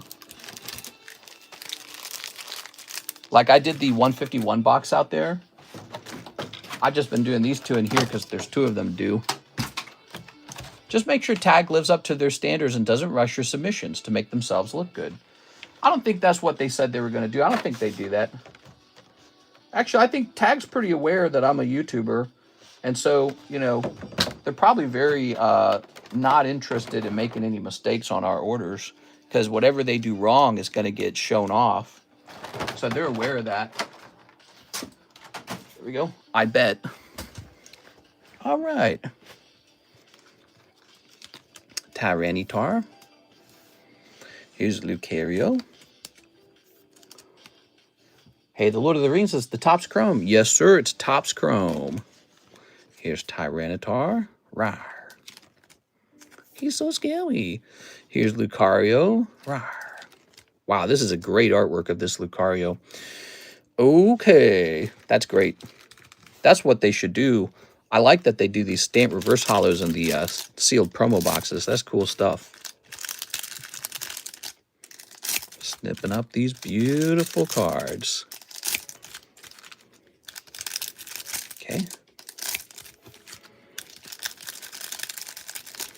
All right. Snipping this, snipping this, snipping this. Sneap. Good. Okay. Pulling this out. So this is the last part of the order. Thanks, Mr. Brad. A big order, guys. What do we got here? We've got Professor Seda, Umbreon. Oh, man, I wish this was the Altart Umbreon. Wait, this goes here. There you go. Karis and I started watching The Last Samurai after her family left because Karis wanted to watch it. She's never seen it. I saw it like a million times because when we were kids, we like owned that DVD or whatever it was. So I've seen it a bunch. And I had not seen it in a long time. Watching it today in 2025, you realize it's sort of like a weeaboo wet dream. Oh, he is the Western man. Oh, he's very different from us. Oh, but I will learn your ways. Oh my God, dude. Now I too am a samurai. Konnichiwa. There we go. Still damaging cards by the way you open them, I see. Here's Screamtail. Here's Dust Noir. Hey, the Lord of the Rings is the Topps Chrome. That's right. Here, let's see. Let's go ahead and open this up. We've got Pinsir, Briar, Whimsicott. Can you say Sneep? Sneep. Here's Dunsparce. Here's Lugia. Very nice. Set this here. Hey, what's up, Logan the Beast? How's it going, man? Okay. And I think I see a hollow in the pile beneath us. This card right here is a hollow, isn't he? Here we go. We got a hollow Umbreon. Oh. Very nice. Here's the Prime Catcher. I don't open them like Mr. Oh my gosh, stop it. He likes to wear his wife's boyfriend's Pokemon pack opening gloves. There we go. Putting this over here. So fixing this. All right. Ooh. And if he messes up, the boyfriend has a little shock collar and he hits the button. Here's Great Tusk. Ooh. Couple more packs. Are you ready? Here's Hawlucha, Atticus. Oh my gosh. Sleeving this. And sleeving this. Ooh. Ba-doop. We also have Hippowdon, Noctowl. We've got Monkey Dory, Groudon. And ho-ho! Umbreon! Very nice. All right. Lots of Umbreons for you. No Umbreon alternative arts. That's too bad. Gosh, Prismatic's tough, but now's probably the best time to be opening Prismatics. A really good set. It's actually a really good set. The low pull rates make the pulls in the set more desirable. Okay, set that there. And then let's take a closer look. Here's Umbreon, Hawlucha, Atticus, Great Tusk, Prime Catcher, Umbreon, Dundun, Lugia, Seeking, Umbreon, Lucario, Tyranitar, Lucario, Tyranitar, Friends and Sinnoh, Regigigas, Paris, Rayquaza, Radiant Charizard, Swablu, Duskull. Oh, that's some bulk. Kyogre, Rayquaza, Kyogre. Very nice, man. All right. Hit rates are diabolical from Prismatic. Yeah, they're pretty tough. Mr. Brett, let's go find your bag. All right. Getting mad because I wrote the truth. Grow up, my dude. Here we are. You don't do it the right way. You got to do it the right way. Here we are. Very nice. Oh my gosh, stop it. You sound like you use a bidet. All right, so what's next? We've got an order from, and that's why I always use a bidet. Here's Joey Albrecht, 10 Pokey Shuffles. I need a new bag, says Joseph. Oh, there you go. Yes, it is your turn, Mr. Joey. Here's Wobblefett. Nothing against bidet users. Here's Shining Shelby. So 70 for a 10 or 55 for this 9. I feel like this is underpriced. Oh, well, that isn't Japanese, though. But it's also, yeah, I don't know. I guess the Shining Celebi has a nicer look, though, doesn't it? All right, here we are. All right. Seems like I hit a nerve. You want the truth? You can't handle the truth. You sound like a barking dog, dude. I use them all the time in Japan. Scott 1000 was my paper of choice. The toilet paper companies hate them. There you go. We got 1, 2, 3, 4, 5, 6, 7, 8, 9, 10. Ruff. Yeah. There's so much. You notice in the Pokemon card hobby, there's so much ego. Have you noticed that? There you go. All right. Very good. We've got Ekans and Kilowattrel. That's pretty good. I use them all the time in Japan. Yes, but here in America, we got to make fun of you for it. That's the rule. Hey, that's the Beedrill. Is that the Beedrill? Is it this one? That says 15, actually. Oh, it's a different Beedrill. We got 2 Beedrills on the box. Oh, my God. Okay, 1 Beedrill. And the Florigato. I think that was in the front of the box. We are 1 Florigato. Very nice, man. All right. Whoa, Poke Shuffles. I don't give a F. I'm here for fun and entertainment. The Shining Celebi is only from a collection box. True. Okay. Joseph Albrecht. Okay. And Joey Albrecht. Very nice. A yellow back. It's yellow.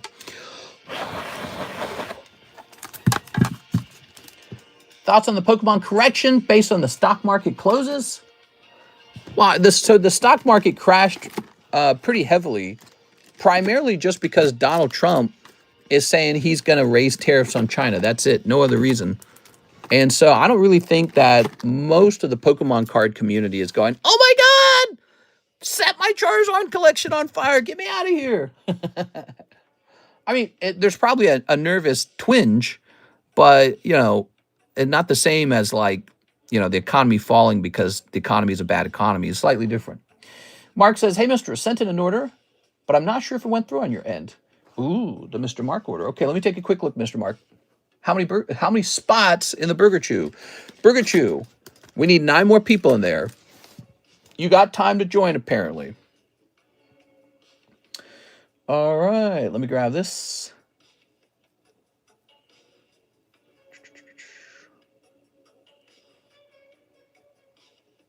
I sent a Cash App on Korean for Lost Abyss. Yes, have no fear. We're going to take care of all the orders. We're just a little bit busy. It's a good Saturday night. We're getting lots of orders. One moment here. So you said much earlier you sent an order. Was it for 1 McDonald's Dragon Pack and 3 Trick or Treats? Does that sound right?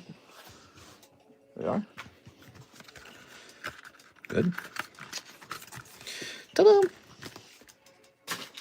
Now the Trick or Treats. Oh, that's what that was back there. That's the Playboy packs. I wonder what that was. So I got just this one, but I got to go get more. Okay, I'll be right back. I got to go get some more. Only in April, though, and now a lot of companies' shares bounced 20 to 40%. Check AI-related shares. Let me go get these Trick or Treats.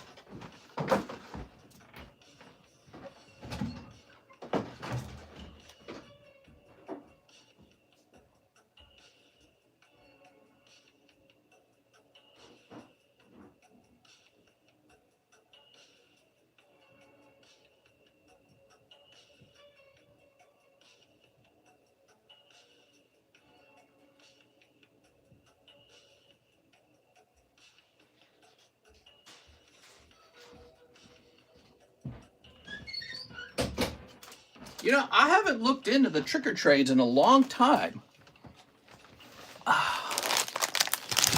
So now that we're restocking them, let's take a quick look, see if they've changed much.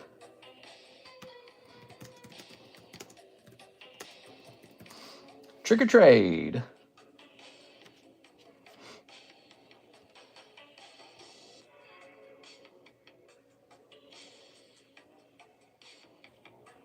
No, they haven't changed too much. It doesn't look like they've changed. Nope. And so I don't think our price has to change. Amazing.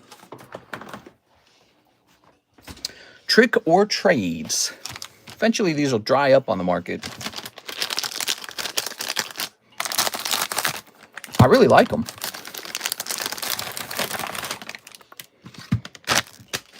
We'll have to hand out some of these for Halloween, right? So what did you guys do this weekend? I want to hear about you guys. What were you guys up to? No good? Oops. Were you guys up to no good? 1,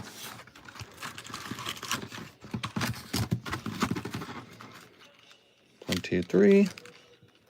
Oops, you already had one of them. Planning world domination. Yeah? Snipping this. Okay. I was thinking about when we're going to move to Saudi Arabia. Work? No! I'm sorry, Tammy. Tammy, that ain't right. All right. Grabbing this and grabbing this. Faded. What? What are you saying? So there we go. We got plenty of trick-or-treats. Love them. Love me or hate me. I do not care. Put that over there. Was that racist? So let's grab these. Ooh. Who had the most interesting weekend? If you have the most interesting story from this weekend, I'll put you on the giveaway slab right now. Take a minute and write the most interesting story that happened to you this weekend. And it has to sound like it's real. If you make it sound like it's fake, I'm not going to believe it. Okay, what do we got? And it doesn't have to be a happy weekend. It could be a bad weekend, too. We don't care. Wow, look at that, guys. Good stuff, huh? Okay.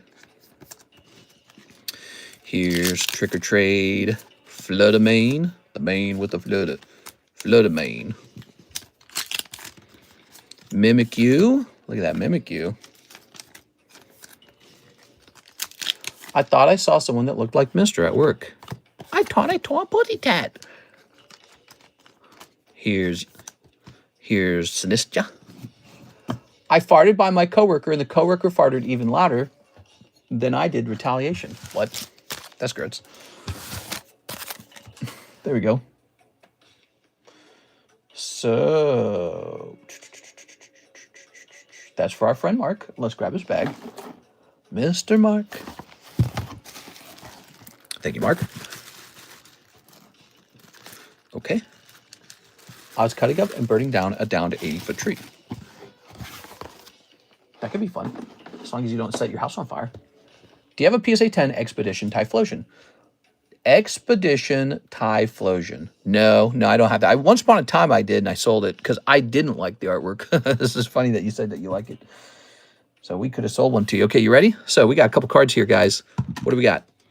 Ooh, we were just talking about Pokemon Go. Here it is, Pokemon Go Pikachu. Let's get a price. Pokemon Go Pikachu with this hat on and with the Pokemon Go stamp. Let's get a price. Went to the Renaissance. Which Renaissance? Where were you at? I went to a Renaissance fair last week. It was hot outside, though. Wish it was a bit cooler. Pikachu Go 028. Vegas. Las Vegas. What's that like? The Las Vegas Renaissance Fair. Wow. Whoa. This card is $95. Oh, yeah. Pokemon Go is hot. That's fantastic. Okay. Here is the dragon. You know, the ones that's always DTF. I found out a few days ago a nice coworker at work did 20 years in prison for attempted murder. Should I look at him differently? I would. I think he's way cooler now. Be like, dang, is this guy cooler than me? Keep my girlfriend away from this guy. There. I went to Monterey Bay Aquarium and saw some cool animals and stuff, says Nebby. What? All right, who do you guys think had the most interesting weekend? Let's see. I think my weekend was most interesting because I was dealing with my insane father-in-law who thinks there's alien lizard people on a comet coming toward Earth. And he says that not in a funny conspiracy way, but in a I completely believe this way. And it's actually frightening to meet somebody doing that. Okay, to meet somebody who truly believes that kind of stuff. Not that fun, not that good. It's a bad experience. It's a memorable experience, but it's a bad thing. You're like, yo, you're kind of out of touch with reality. E.T. phone home. Yeah, something like that. Let's see. Yeah, I think I got you guys beat. I'd say my weekend was interesting. What'd you do? What was your weekend? This guy got a 9, huh? Wow. It's so freaking clean. It's such a clean card. I hate it. That's such a nice clean card, and they gave it a 9. That's really rough. I still have my bag there, correct? Here, over here at my place? I mean, I assume so. I paid off 2 slabs in 3 days. That's pretty good. Here we go. All right. Very nice. Dude, my weekend was like traumatizing. We're going to say $20 on this. All right. Cares is like traumatized by all this stuff. So we have an order of Luke Charlton, 6 Prismatic, 4 Mega Evolution, 10 Mega Inferno Japanese, 1 151 English. We'll need a new bag. Luke Charlton, I was making our new friend Luke wait all this time. I'm so sorry, dude. I didn't know you placed a big order. Let me get this for you. You ready? So just a warning, there's a little bit of a wait time today, guys. 1, 2, 3, 4, 5, 6. 6 Prismatic. Good. 4 Mega Evolutions. Okay, let me try and find these megas. Is this it? No, that's Shrouded Fable. Is this all Shrouded Fable? No, this is Mega. Okay. So we got 1, 2, 3, 4. 4 megas. 10 Mega Inferno. Inferno X. Let's get it. Here it is. So 10 of these. 1, 2, 3, 4, 5, 6, 7, 8, 9, and 10. Good. And then 151 English. Okay, the 151 English. It is. The Poke market is crashing. I'm selling everything before it drops. It's crashing. It's going down to the 0. It is. Have fun. All right. It's so funny. People do that in the stock market. People do that in the crypto market. They do that in everything. Yes, it does go up and down. It does go up and down. Markets go up and down. We're going to give you some free cards for a first-time order. Let's give you all of these. You can have all of them. I don't care. So these are all for you. These are authentic Nintendo-printed poker cards. Nintendo printed these, and PSA grades them. Did you know that? And they're 10 years old. So they're not exactly young anymore. Here it is. So these are for you, Luke Charlton. Nice to meet you, Luke. You get some free first-time order guy cards. The Pokemon market isn't going anywhere anytime soon. I mean, it could even go down like 10%, and it would still be the hottest market ever. It could go down 20%, and it'd be like, wow, it did so well. But it's down 20% now. So, yeah, the market's so high. It's, you know, even if there was a slight reduction in price, it just would not matter. It would really need to crash to come back down to 2024 levels. And it's not impossible for it to do that. But it's like, even if it did, I'm not going to care. It is. I didn't care when it happened in 2023 and 2024. And I'm not going to care when it happens again. Just doesn't matter to me. If it does happen, I'm just going to whip my wallet open and I'm just going to buy even more product. I'm just going to buy like more rare slabs. I'm determined. I'm going to be the last guy holding all the cards. And all the normies can be like, oh no, it went down a little bit. Oh no. I just bought $5,000 of cards today for myself, for my personal collection. $5,000. Actually, I think it was more than 5,000. You want to see? Oops, it's gonna play some music. And I don't know, maybe this is the top of the market. Maybe it's not. I don't really care. I don't really care. All right, you want to see what I bought? You ready, guys? You like to watch my moves? So I got EX Deoxys Staryu, EX Deoxys Zubat, EX Deoxys Myena for 2,000, and EX Deoxys for 3,000. But, you know, there's a little tax and shipping involved with all those. Going to be an import fee with the Australian Staryu. Yeah, so how much is that really? If you added all those up, it's like over 6,000, I think, actually. Is silver up? I think it is. I think silver is up. Here goes, Mr. Luke. It is. So, you know, the market goes up and the market goes down, and I have learned over 6 years that I really don't give a toss anymore. It does not matter to me. I do not care if it goes up, and I do not care if it goes down.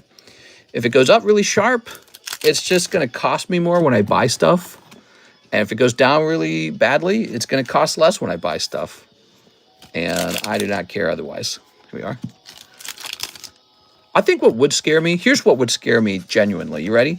Here's what would scare me, is if a real Pokemon killer game came out and gained a lot of popularity. That would scare me a little bit.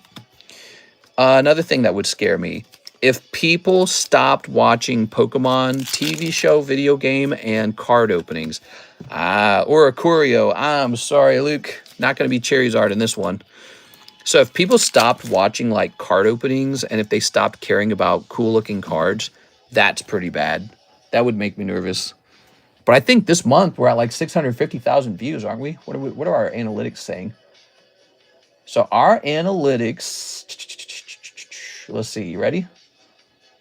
Gotta click on a bunch of items here. We're at 99,330 subscribers. We just picked up 600 subscribers in the last month. So thank you everyone for smashing subscribe. Second of all, Mike Side's new video on the vintage Pokemon Team Rocket pack pull is our best video by rankings. It has earned 5,000 views in less than 12 hours. It's pretty decent. And then for the month, we have pulled in 6,300 views. 6,300 in the last month. So if the views ever really significantly went down, I would know people are bored with Pokemon. And that's a real metric. That's a scary metric. So, you know, I would bet that boredom with Pokemon would precede a real crash, not a bunch of speculators scared the holding on to, you know, basket of eggs kind of crash. It is. But yeah, if interest in Pokemon significantly waned, that would be a problem. And I would predict a cooling off time period. But no, interest in Pokemon's like at an all-time high. There's probably a couple people who are fatigued of it, but I mean, I'm pretty sure people were already fatigued of it back in 2024 or before it exploded. There are plenty of people who are tired and moved on. It's just the case that the hobby's so large. I mean, there's just so many people in it. You can have people coming and going. It doesn't matter anymore. It's just this big market. It is. Pokemon gets so many people coming and going. Always, it'll never die. Yeah, exactly. Like it's just this really big thing, and it doesn't seem to be losing its identity or its popularity too much. Here's Ogerpon. Ooh, like Ogerpon. I think Ogerpon. He's not very popular today, but I think he's a great design actually. Not all of their Pokemon these days are that great of design, but I think Ogerpon's actually good. Like him. Not everyone else likes him. Here's Hariyama and Mega Obama Snow. Here we are, Mega Obama Snow. Here's... Ooh, man, I thought that was the Altart. That's the Mega Venusaur. Beautiful. I wish that was the Altart. That'd have been crazy for you, Luke. Here's... Stuffle. Very nice. Why do you think Ancient Origins booster box price is dropping? I get an offer to buy one today, but I passed on it. Well, so basically, you realize just a short while ago, the Ancient Origins box was like $2,000. It really wasn't that expensive. And by the way, that's like double its old price of $1,000. So back when I was buying Ancient Origins, it was like $700. It crept up to $1,000. And then one day it bops up to $2,000. And from there, it has somehow exponentially grown all the way up to 8,000, and now it's receded back down to like 7,000. So it's like still insanely high. It's so much higher than it was just 6 months ago. And so, yeah, if the price comes down a little bit, that's not a sign of like some big collapse. It just means that it just increased in price times like 700%, and now maybe it's slower, not 700, I'm sorry, by about 400%, and now it's slowing down and receding a little bit. And that's just kind of how it works, you know? Like, prices don't go up infinitely overnight. They just don't. Unless there's like this massive infinite expansion in the number of people collecting. But everyone looks at the market and they think that it's about to crash or something, or they think that it's about to explode. Everyone's got like this crystal ball feeling, like they can just tell it. This is just your emotions, you know? At the end of the day, it's just your emotions. Here's Stoofel. Here's Raku. Thank you so much, Mr. Luke. You got your free cards, and now you're getting it back. Now, Luke, you know these do not automatically ship. They do not automatically ship. They stay here until you order a round of shipping for $9. In the United States, $9. And you can keep them here for a long time. You can come back every night and keep adding to your bag. The reason we do it that way is to save people a little bit of money on shipping. That's why we do it that way. Luke Charlton. You're going to go in the L's. Cool. Ooh, look at this. Gym Break is now this Topps Wax Pack of Link. Let's see. All right, clean up a little bit over here. Got all these baggies. Look at this empty baggie here. I'm going to just throw this away. Okay, we get these empty boxes. I like to use these when it's time to do the shipping. The empty pack split, huh? So I like to use these when it's time to do some shipping. Here's the horizontal slab, not horizontal slab, horizontal camera holder. All right, we got a spot for you now. Got a nice spot for Mr. Luke. Okay, Luke, we're putting you all the way on the left in a faraway left side box. It's an L box. Don't leave for longer than a year. That's right. Don't leave your stuff here for longer than a year, okay? All right, and I don't think he will, because he's got some cool cards in there now. There's a break. There's Tyranitar. Here's Deoxys. All right, beautiful. That was Luke. Team Rocket Grunt, 1 in the Mega Gengar, 2 live customs. 1 in the Mega Gengar. What is he referring to? The Mega Gengar? Oh, the Mega Gengar break. All right, you got it. Here it is, Team Rocket Grunt going on to this list right here, leaving 2 spots on this list for the Mega Sublist. There it is. Rudy made a good video explaining the recent dips. Never forget this. Rudy told you guys to buy MetaZoo when it was a horrible product to buy. I don't forget that. Here we are. And he does not specialize in Pokemon. He specializes in Magic. He's a Magic the Gathering guy. Here's a 1 and a 2. There are guys that I listen to about Pokemon. It's not Rudy. 2 cold ones. 2 cold. Live customs. Oof. There they are. I'm sorry, man. All right. So now we've got an order from Jesus Aguilera. And he says 5 Tears of the Planet and 2 Chinese 151 Journey. There you go. He's such a bandwagon jumper. There's never been a booster box that hasn't went up in value over time. So 5 Tears of the Planet. So we changed this all now. Is that here? No. Is it here? Yes. All right. 2, 3, 4, 5. Oh, I love the system now we have for the booster packs. This is so clean. So cleanly. All right. You ready? We have a new $500 Deoxys Duskull available. There we go. I think Just a Dude wins the most interesting story reward. I had this homeless guy come in at work, and he was shouting that he's going to unalive himself and to call the cops. I told him the police station was down the street, and he said, "You right," and left. You're right, he wins. Just a Dude wins. All right, we're going to put you in the giveaway, Mr. Just a Dude. Now, Just a Dude, you have to stick around in order to officially win this, okay?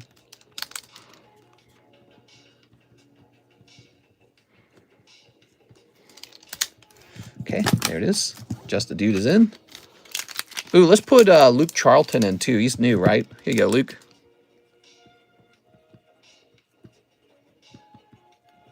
Okay. And we'll put Tammy in because we like Tammy. I'll put a them in because we like a them too. Thank you, a them, for being here. I'll put my pants at the subway. I'll put my pants. Here's Poram. Oh. Here's Volker. Ooh, Volker. Here's Gimme Cat. Okay. Sephiroth. Here's... Why does Sephiroth look gay as hell, dude? Look at that outfit. Ooh, Tifa. Ooh, Cloud. Looking good. Looking good in the neighborhood. So there's a Tifa. And here's a Sephiroth. These are all the main characters that everybody wants. And here's Cloud. Okay. Okay, Femboy Cloud. Put this in a sleeve. Now starts handing out the free ones. Here's Graph. Okay. Graph, which is short for giraffe. All right.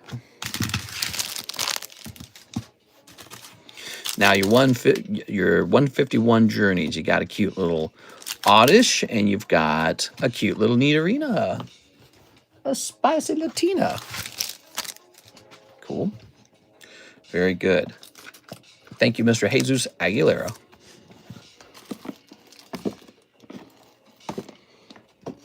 Tossing this over here. Oh, yeah, there was a guy I was supposed to be looking for. What was his name again? I think it was... Hold on, this is going to be under... There's a guy looking for his bag from over a year ago. And he really wants me to look really hard for it. Oh, it's this one. Here it is. And it's a JE bag, wasn't it? Jarrett. So let's see if Jarrett's in here, because I want to go hunting for the Jarrett bag at the same time that we take care of this order for Mr. Jesus Aguilera. All right. Jerry, Jesse. Found it. Jarrett. There it is. That was the missing bag. So it was just in the box. Let me take a picture of this for him.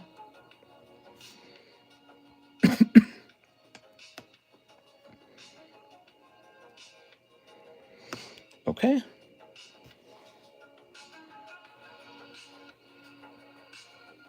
There it goes.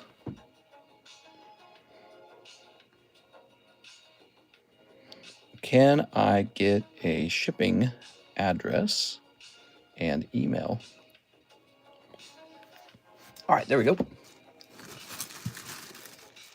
What qualifies for being new to the stream? So in Luke Charlton's case, he's actually so new that he placed an order. Well, that's very new. And so we immediately put him into the giveaway, just as a little gift. We try to do some gifts here and there. Here you go, Mr. Aguilera. So I'm glad I was able to find that bag. We were having trouble finding that bag. There we go. It's heating up for Cloud and Sephiroth. There we go. There's that beautiful Persian. I think he should rotate for a little while. Here's the staff break. Here's the waifu break. We got all kinds of breaks tonight. What breaks really moved tonight? Well, the Mega Gengar did. I guess just the Mega Gengar. And then a bunch of live customs got opened. Yeah. All right, good. Now we have Bridget Cassiatore. How do you say that last name? Miss Bridget, are you ready? All right, so Bridget wants 4 Lost Abyss Korean. Ooh, 4 Lost Abyss Korean. Let's get it. Sorry for the long wait. It's just been a very busy night. Let's see. Here it is. I reorganized everything. It's so clean now, but now I have to like relearn where everything's at. There we go. Okay. We got some new people in stream. All right. Miss Grid. Let's set you here. And then let's put you over here. All right. How much you love Pokemon cards, Miss Bridget? You a big fan? You got to be a big fan if you're hanging out over here, right? There we go. We're going to put you on here as well. And then we're going to sneak these and get you a free card for first-time order. If I can, keep my bulk. If not, I understand. So we'll let you keep your bulk because this is a brand new bag. But normally we remove the bulk. But we'll let you keep it for this first order, okay? Think of all the Pokies you could buy with 40 million. 40 million? Sign me up, bro. All right, here's Barnacle Boy. Here's a cold one. Oh, my God. And one pony. One pony. There we go. All right. How many left in the 151 Gengar break?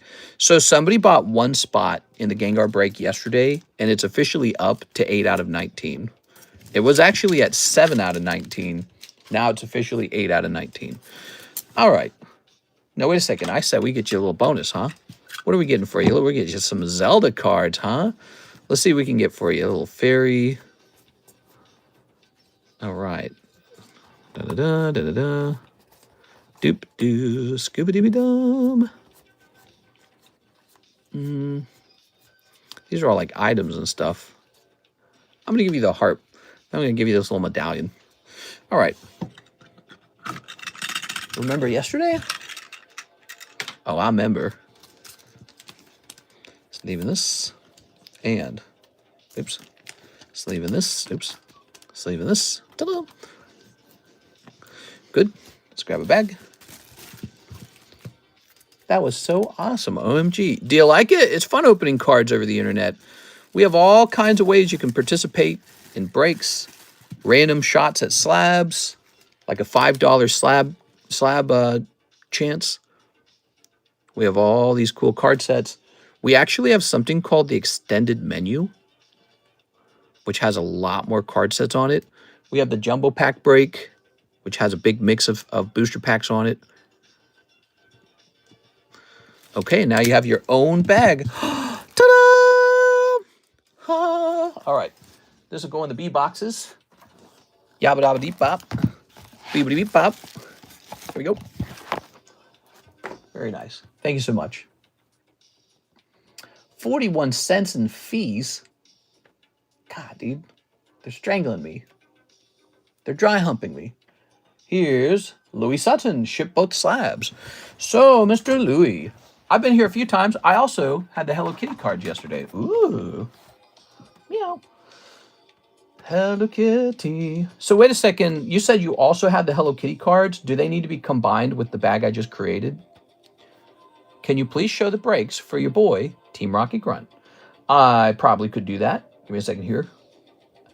I got to ship Mr. Louis Sutton. Just give me one moment. Oh, man, it's downloading a lot of stuff. So Louis bought $700 worth of slabs tonight, and we want to make sure we ship him out like he is the king of Saudi Arabia. So let's get this really nice, because we want to make sure that this arrives to him safe and sound. Okay, we're going to make this that heavy. Okay. And come on now.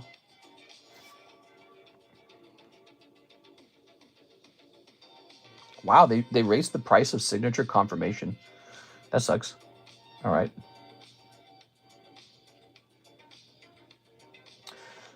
Excuse me. Oh, wow. It's changing the date. Now it's going to raise the...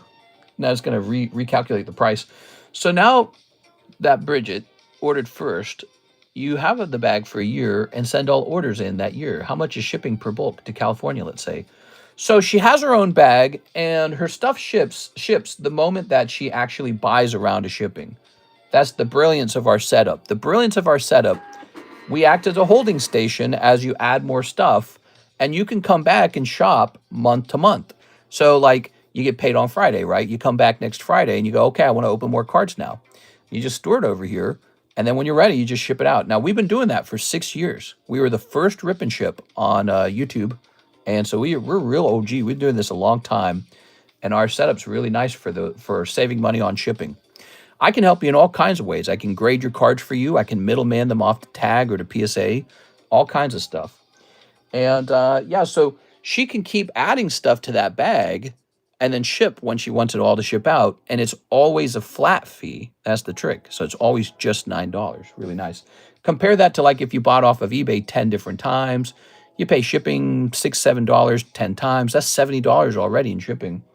And there's so much that can go wrong during that shipping, you know, as opposed to one shipment, right? That's what I'm saying. All right. So there's this label for Louis. And let's go grab those slabs. Put them in this bag. In this case, Lewis doesn't want to wait very long for his shipping. He wants these shipped out right away. So he just ordered a round of shipping. Okay.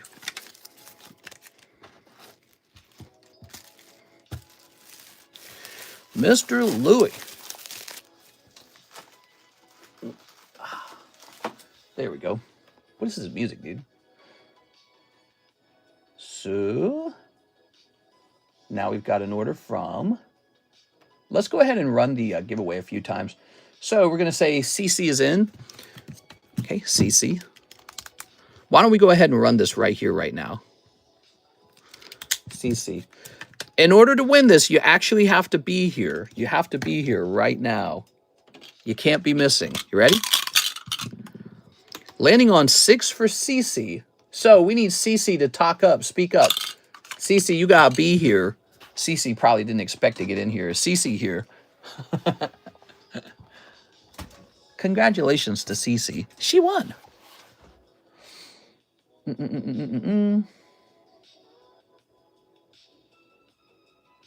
Yesterday was the first purchase. So, Miss Grid, can you tell me the name of your other bag then? Or did you already have a bag under Bridget? I don't think you did, though. You said you got some Hello Kitty cards yesterday. What was the name of that order? Yeah, Bridget, I'd like to combine those. It's just Grid. Oh, so the first time you paid, you bought under the name Grid. Ah, okay. So it's best to keep these together because if we don't do that, one of the bags is going to get forgotten. So I'm going to put this into this one. Here you go. Okay. You'll want to warn me about that if there's a name complication like that. All right, I don't think Cece's here. Here goes. Landing on 5. That's you, Miss Bridget. Brigitte. Is it Brigitte? No, it's Bridget. All right, so you're definitely here. You're just talking to me. You got a free card tonight. Let me show you. I gotta spell that last name right. Cassiatone? Ta-da! That's fun, isn't it? We do all kinds of giveaways like that. Basically just get stuff for hanging around. And I'm, so that cost me about $16 plus, shipping and taxes and the cost of card and all this other stuff. Let's try another one. How about this Arbok? Oh. Ready? One is Bridget, the other is Grid. Set that over there. Oops, we're going to write free on this. You guys want to do another giveaway? Snake! It's rigged. You have to pay to win. No, that's not true. Several people were on the list who bought nothing tonight. It's just that was her first time order, and I thought it would be nice to put her on a little giveaway. That was her first time order. When you place your first time order on this stream, it's a special event. But look, we're just hosting another one, so you get another shot. You got nothing to worry about. Nothing to worry about. Keyword 100K. Now, I'm going to reset all the entries to 0. Okay, the entries are 0 now. So if you want to get in here, you got to type 100K, which is what we're heading toward with your help. We're heading toward 100,000 subscribers with your help. We're going to get there. Every single subscribe counts, even if you're like, oh, my subscribe's just 1 subscribe. That's how it works. It's 1 subscribe at a time. So help us out. All right, so here's Chandelure. Okay. A girl named Bridget broke my heart. She broke my arms also, but that healed. The heart never did. What? What are you talking about? Cody, you're number 1? Look at that. Cody's number 1 in chat. You're going on, Mr. Cody.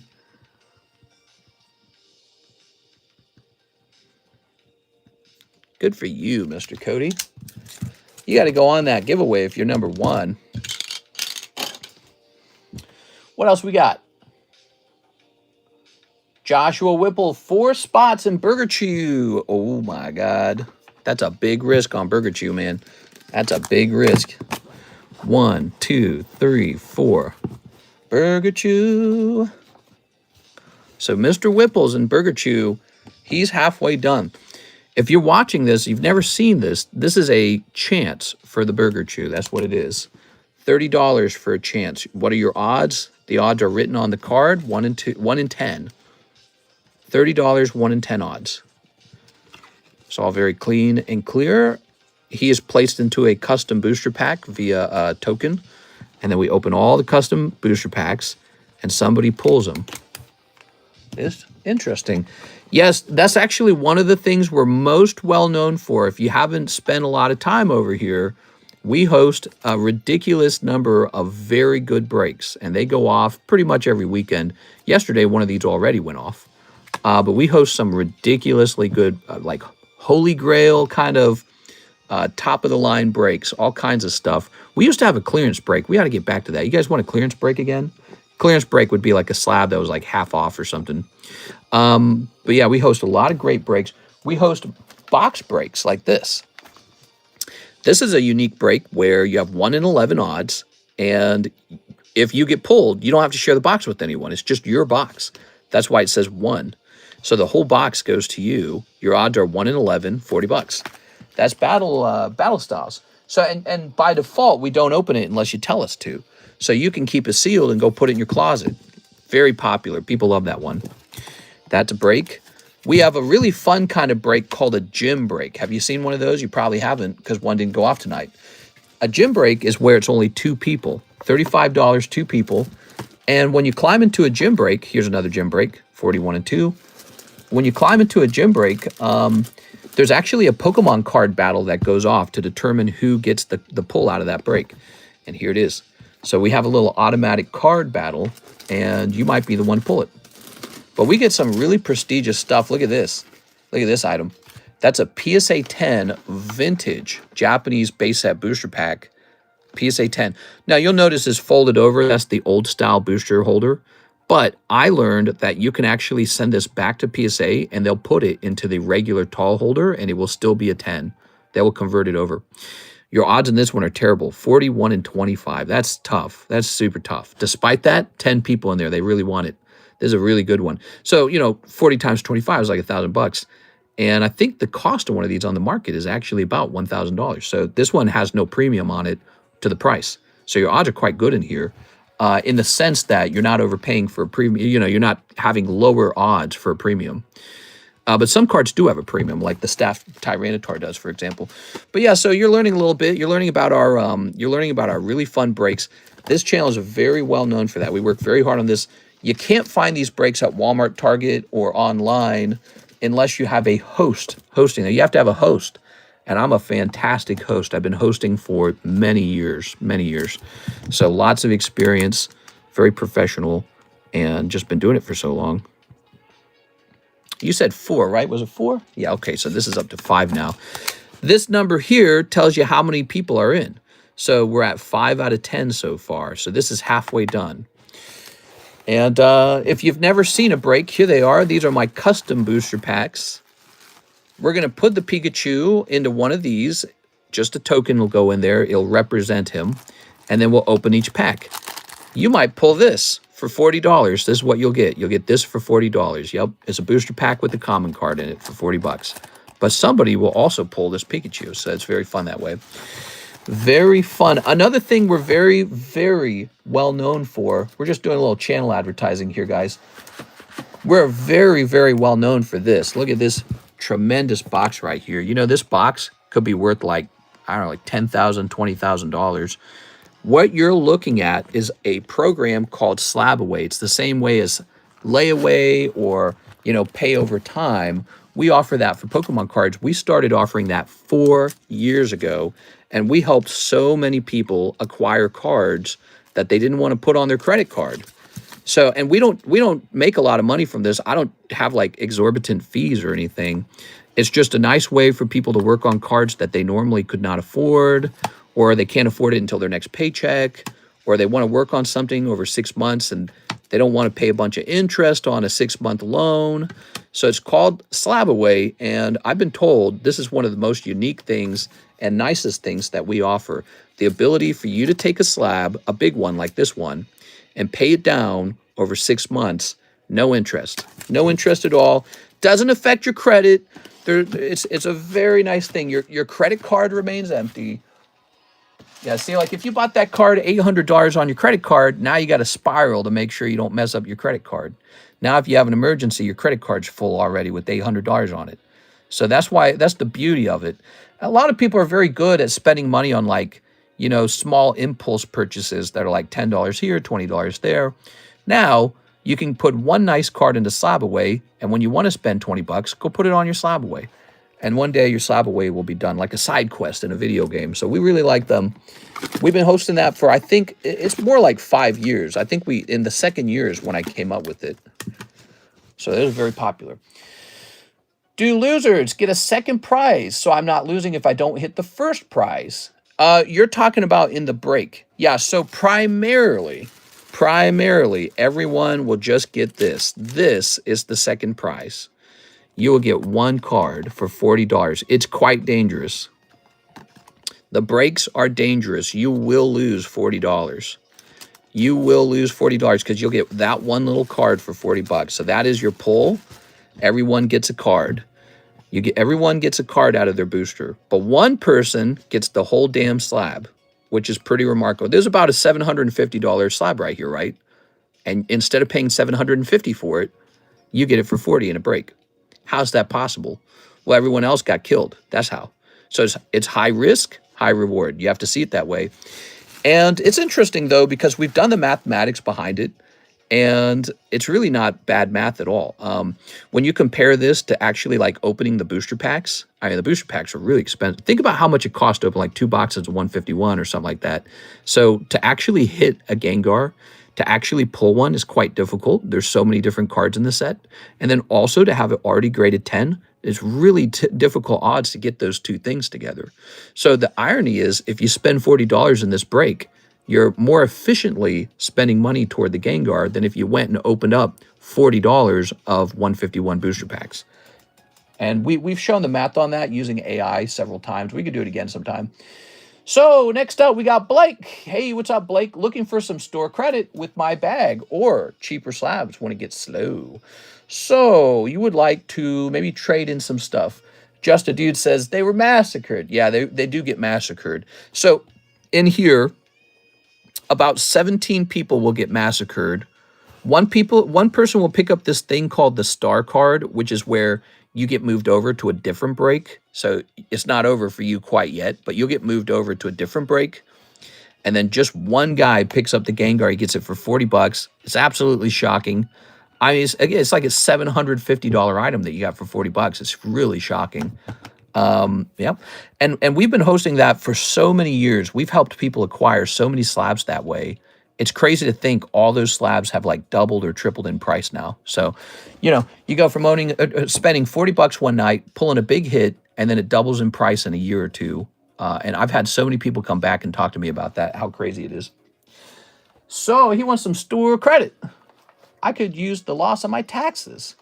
The Tentacruel, I need it. Yo, I got to buy that card on the left right now. Do you want this Tentacruel? If you want it, it's for sale for $289, and I'll simply choose a different bounty out that's worth about the same amount. So we don't have to be stuck on the Tentacruel. His price is about $289. It's a pristine Topps card. And I tell you what, it can be $270. If you want to buy this bounty, you're welcome to buy it outright. But what we'll do, we'll just pick out another bounty of the same value, and it will also be a nice, flashy card. But you don't have to buy it. Just showing you that we'll accept that. What? $289? So much. Yeah, there you go. Everyone wants to buy it until they know the price. Yeah, he's not cheap. What is a bounty card? That's a new thing on this channel. Bounties. They last for 1 month. You get a chance at the bounty based on your performance in the channel over the next month. And at the end of the month, one person will get that bounty card. So here you can see some names in the bounty already. 1, 2, 3, 4, 5, 6, 7, 8, 9, 10, 11. So there's 11 names in the bounty, and it's October 12th. And so by the end of the month, one of these guys will be chosen randomly to receive that tentacruel. How do you get in there? You got to get lucky and pull a chase card from something. So if you open cards with me and you pull a chase card out, we're giving you a spot in the bounty. At the end of the month, somebody gets it. Okay? All right. Layaway plan. Walmart and Target do that during the Christmas holiday. I'm sure there's companies that are trying to do layaway plans and stuff like that. I'm just saying we've done it really well and for a long time with Pokemon cards. And you can always consider that on this channel. We do it very well. We've done it for a long time. Do you think that CGC 10 EX Deoxys Jirachi Hollow Consignment has a shot at P? Oh, sorry about that. Okay. Oh, Nightbot timed you out. You must have said something that Nightbot did not like. Oops. By the way, the queue is empty now. There's nobody in the queue. Let's go ahead and rotate these slabs. We got Tyranitar. We've got this really nice Gengar. $300 Gengar, huh? We got this $44 Charizard. And we got this $130 Tepic. Now, here's another thing that you guys, if you're hanging out here and you've never hung out here before, you might not have known this. I'm teaching you guys about the channel. See, over here, we take pictures of all of our slabs and post it to our Discord server. Look at this, the All Slabs channel. So you can come in here and scroll through the pictures. And if you see something you like, you can, come over here to PayPal and buy it. So even when I'm not live, you can go there and shop it like a website. We're about to take a picture of 3 more cards here. There it is. So now we have a picture of these. What is this music? This sounds like buffet music, like if you're at Old Country Buffet or Golden Corral. There you go. I don't know about this music, man. So those are off the table now, but they're in our Discord server. So anyone can go, what is this? God, that's terrible. Let's skip this. All right, and then for a moment, let's go ahead and price up a couple more slabs, and we'll see what we're doing at that point. So here's a nice Ninjask. What would you recommend to own for better value with slabs? Tag, PSA, or other? I usually keep raw cards. Some of you guys might be surprised to know that I actually have quite a few high-end tag slabs already because I like the quality of their grading. So let's see. I like CGC too. I got nothing against CGC. Some people get really, they get really picky with the grading. I'm just not that way. Let me see. I don't have as many tag slabs because I only just ran into them, so they're fairly new to me. Let me see if I can find some tag slabs though. Like I think this is one. Yeah, here's one. Yeah, most of my collection's not the tag slabs because they're still really new to me. Here's one. Ooh, those pristine cards are so nice. I think they're actually near this chair too, but take a look at some of these. These are cards that I'm not selling quite as fast. I'm holding them. So we got Machin, we got this guy, Rayquaza. Look at that Rayquaza. Now look, he's in the PSA sleeve, so that means I really don't want to, I'm not interested in selling that one at all. Here's what a CGC Pristine 10 looks like, so you can kind of compare them a little bit there. See that? What do you guys think about that? It's really interesting, isn't it? I think Tag has a good competition going with CGC. All right, but I think I have more over here, just hanging around somewhere. Let's see. Oh yeah, like we got these Burger Chews now. I didn't want to sell those too fast. These are all PSA. I've got a selection of high-end cards here, but I don't like to run through them. What's this all about? Like this gray fella hat Pikachu. I don't like to move through these too fast, and I like to replace them when we sell them. So, and why am I replacing them? Is because I'm holding them. I'm not trying to get rid of them. I'm not trying to liquidate out of them. Look at that. There's a nice CGC 10 Charizard. All right. Ooh, look at that nice Charizard. 102 watchers. 102 watchers. What are you guys doing up all late at night? Happy Saturday, by the way, guys. Hope you guys are having a great Saturday. Look at this beautiful Chansey coin from Japanese base set. Love that. I got a couple of those because I graded a bunch of them. I've just been holding them. I'm not too excited about selling them. Oh, look at that. So there's another Staff Tyranitar graded by Tag Grading. Love that. So yeah, but I just don't have as many tag cards because they're pretty new. Look, I even said hold on that one. They're pretty new, and I've only graded so much with them. Do I have another one? There we go. Another Charizard. Beautiful. I'm sure if I kept looking, we could find more, but I think we better get moved on. Okay. Enough playing around, so to speak. Was it the Hunter or Master Chief that graded 10 with tag? Ooh, I don't know. It's whatever your earlier order was. So if you go to the September list, it goes Tammy, and then you, I think. Is it Tammy? No, it doesn't go Tammy. It goes Eevee, and then it goes Eevee something, and then you, and it's that card. So let me just make sure I don't lose track of some of these. So this card right here, see, these cards can go into my personal collection. I really like them. Same with these coins. I got a couple of these coins. I could genuinely sell one of the coins. But if I had to sell the coin too cheap, I don't want to sell it. I'd rather hold it. Look at these. Look, these are also in the PSA sleeves. Beautiful cards, aren't they? All right. And these were going to be sold, but I decided, hey, wait a second. These are really nice. Why don't we just hold them for a while? See what happens with them over time. Cool stuff, man. I think Tag has a chance to take over the grading game because of the slab quality and the scanning features. Yeah, if you guys have never seen the grading report on Tag, you don't realize why it's so popular yet.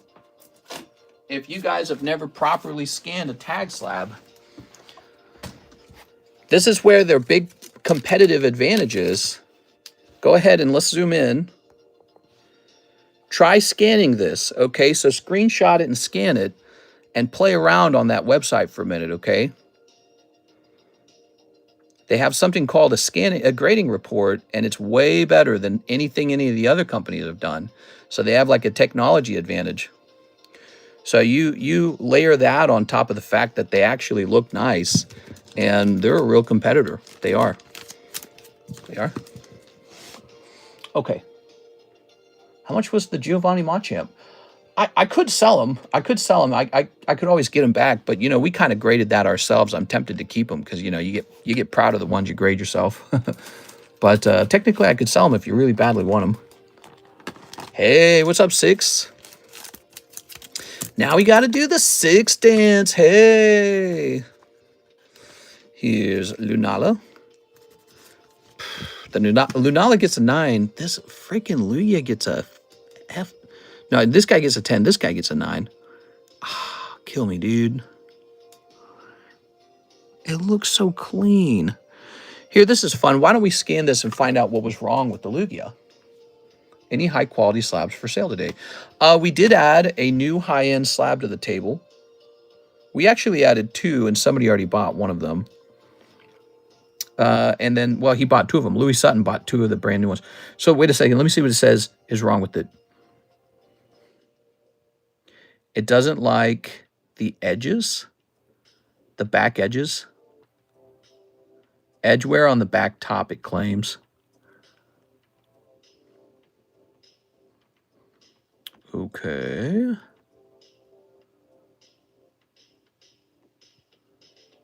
All right, so it claims that the back top is the problem. Let's get a good zoom going. Ready?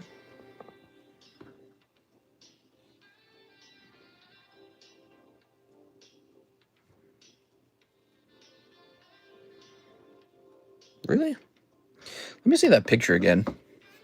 Because it looks pretty clean from my perspective. I was going to say the bottom looks kind of bad, not the top. Let's zoom back out. Okay, now. Let me see what it shows again. So it says edge wear on the top. Can I click on this? Oh, it does let you click on it.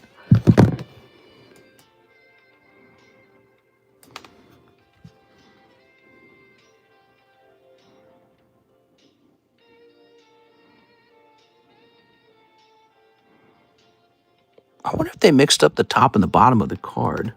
Or is it on the front of the card? Oh, is it on the front of the card? No, no, no, it's not on the front. You know, it's weird. I'm not seeing that edge wear.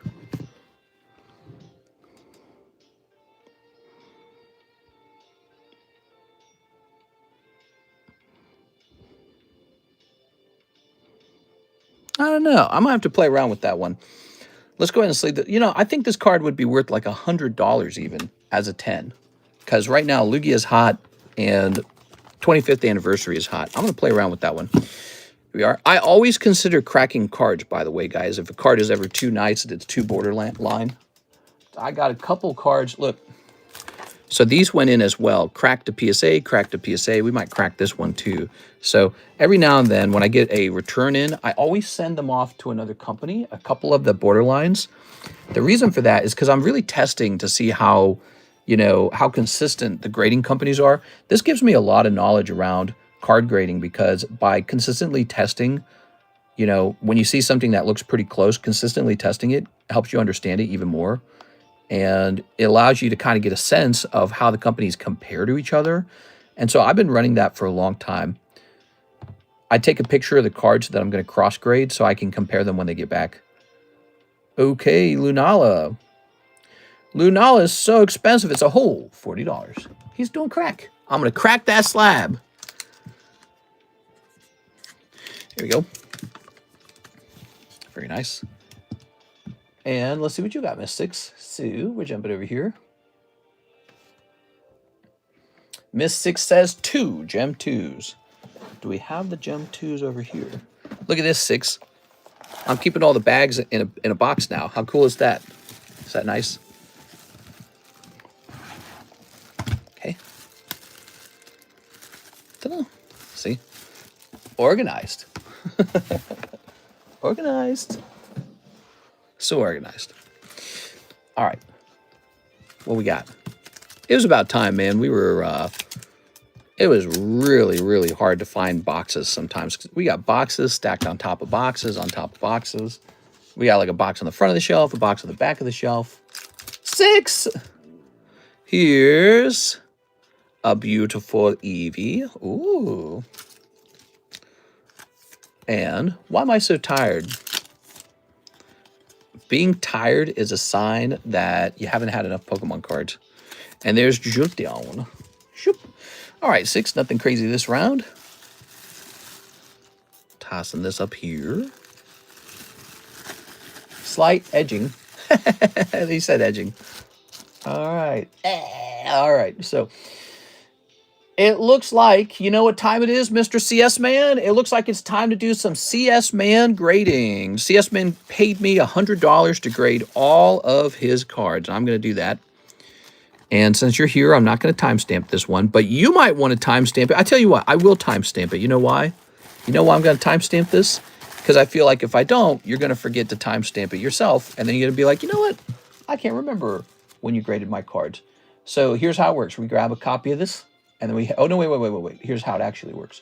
We open it up. Because we open this up. We're going to hit pause on this so I don't have to hear my cringy voice. There we go. We're going to hit share. And we're going to say share.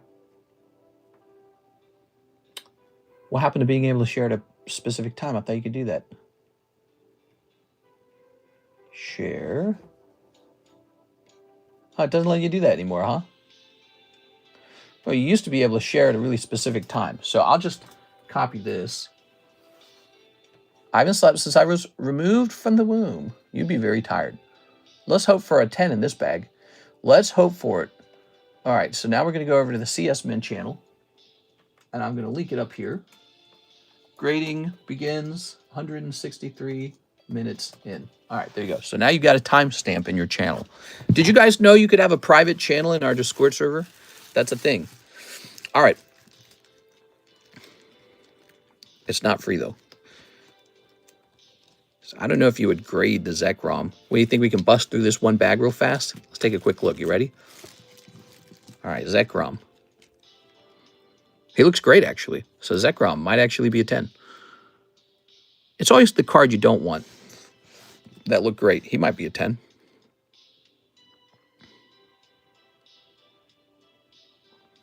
It's off center on the top side. Oh, but he's quite close.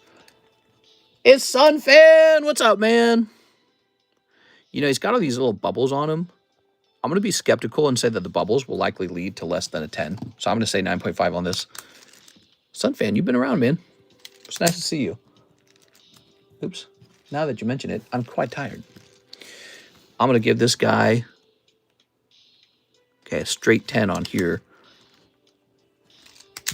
Okay, lovely Zekrom. We got Solosis.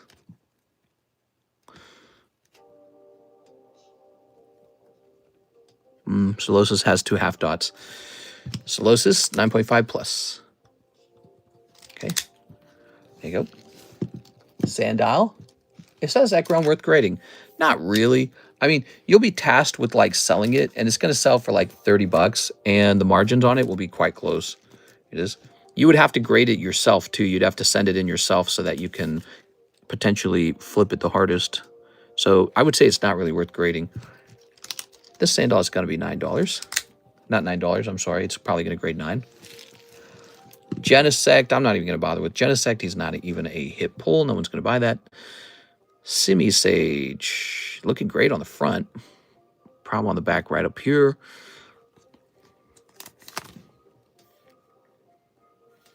Simisage going to get the old 9.5 plus. Okay, you can send in your 9.5 pluses because they might come back 10. You just missed a giveaway. We have another one, though. Mister, why don't you do giveaways like other sellers?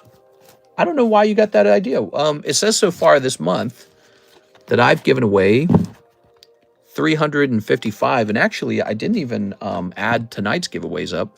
So tonight's giveaway would push this more to like 370 and then 385 maybe. So I'm up to 385 so far just this month. And a lot of other people host giveaways too, like Mr. Brett Love hosted a 200. Look, here's Brett. He hosted a $220 giveaway. Mark J. Valerian, so far in October, has given away $240. And Isaac Thomas has given away $95. My guess is you don't hang out in here as much, Mr. Juggy, but I appreciate you popping in today. We are. Because I don't think I see you that often, Mr. Juggy. I think you're just hanging out today. So here's Arvin's Mabostiff. What an unfortunate name. You know, the name doesn't make me want to collect this Pokemon. He must be new. Yeah, we hosted one giveaway, and now we're hosting another one in the same stream. Let's see. Oh, and we gave away 2 spots in the Tentacruel so far. See that? I don't know if that should count for anything, but it has a certain value to it, doesn't it? Wow, that's nice and clean. Not going to be a black label, though. Let me tell you that. Slightly off center, so they'll fail the black label. The Mabostiff is a potential 10, so I would definitely consider him as he's an alt-art, okay? I feel like storing him in a different holder because he's so good. It was the Master Chief. Very cool, very unexpected. Good for you, huh? It's going to look amazing in that tag slab, I guarantee it. It's going to look so much better. Get this. It's going to look way better in the tag slab than it looks in a PSA slab because the PSA has that scratchy, splotchy plastic, you know? Okay, how about this Pikachu? Let me check and see if any orders came in. Hit refresh. I'm writing that one down for tag. All right, so far no one in the queue. We're at 4 a.m. in the morning. We had a really busy stream, and now it is quiet. Now we have a chance to do what we want. This guy's definitely not a 10. He's going to be a 9. Charmeleon. The white corner on the upper, oh, both places. Okay, so he's going to get the 9 as well. If I give a card a 9, it's a pretty strong sign that it's got no chance at a 10. Because if I think it has even a small chance at a 10, I will give it like, you know, a 9.5. 9.5 plus. Okay. I know I can't believe it. I'm so grateful right now. But so here is Mew. Miss Grid. How are you, Miss Grid? You want to tell us about yourself? All right, let's see. So how's that on the edge of the card, huh? No. So he's got a white dot on this upper left-hand corner. It's more like the edge where the dot exists. It's also got imperfect rounding on the edges, which they actually consider that. Yeah.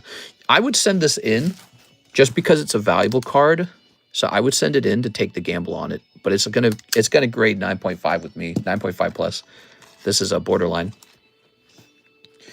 Here's Palafin. I'm gonna grade all the possible 10s with tag. I don't want PSA. Do you sell slabs as well? Yeah, tons of them. Humongous amounts of them. We sold $1,100 of slabs just yesterday. And tonight, Louis Sutton alone bought $700 of slabs. This is real bad. This one's going to be like an 8. Okay. All right. Yeah, we saw a ton of slabs, man. Here's Beartic. You can't see them right now. They're all covered up.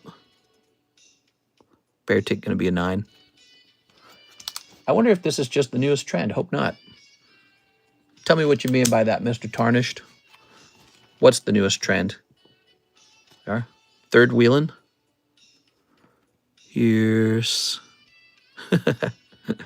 You guys were telling me what third wheeling was the other day. It was really funny. All right. It's going to be 9. What do you guys think? Should polygamous marriage be legal in the U.S.? What do you guys think on that subject? Okay, that's going to be a 9. That one's got a centering problem left to right. Here's Timber. Same exact problem. It's got the same exact centering problem. This trend has been around for 30 years. Icebreakers. So I'm Bridget. I just started collecting a year ago, but I've been in love with Pokemon and anime my whole life. I'm 24. I make art for a living. Oh, good for you. We are. You must be a little scared of AI, but we get a lot of artists in this stream, including like tattoo artists and people who do video editing and music and YouTube and all kinds of fun stuff. So we get a lot of creative types.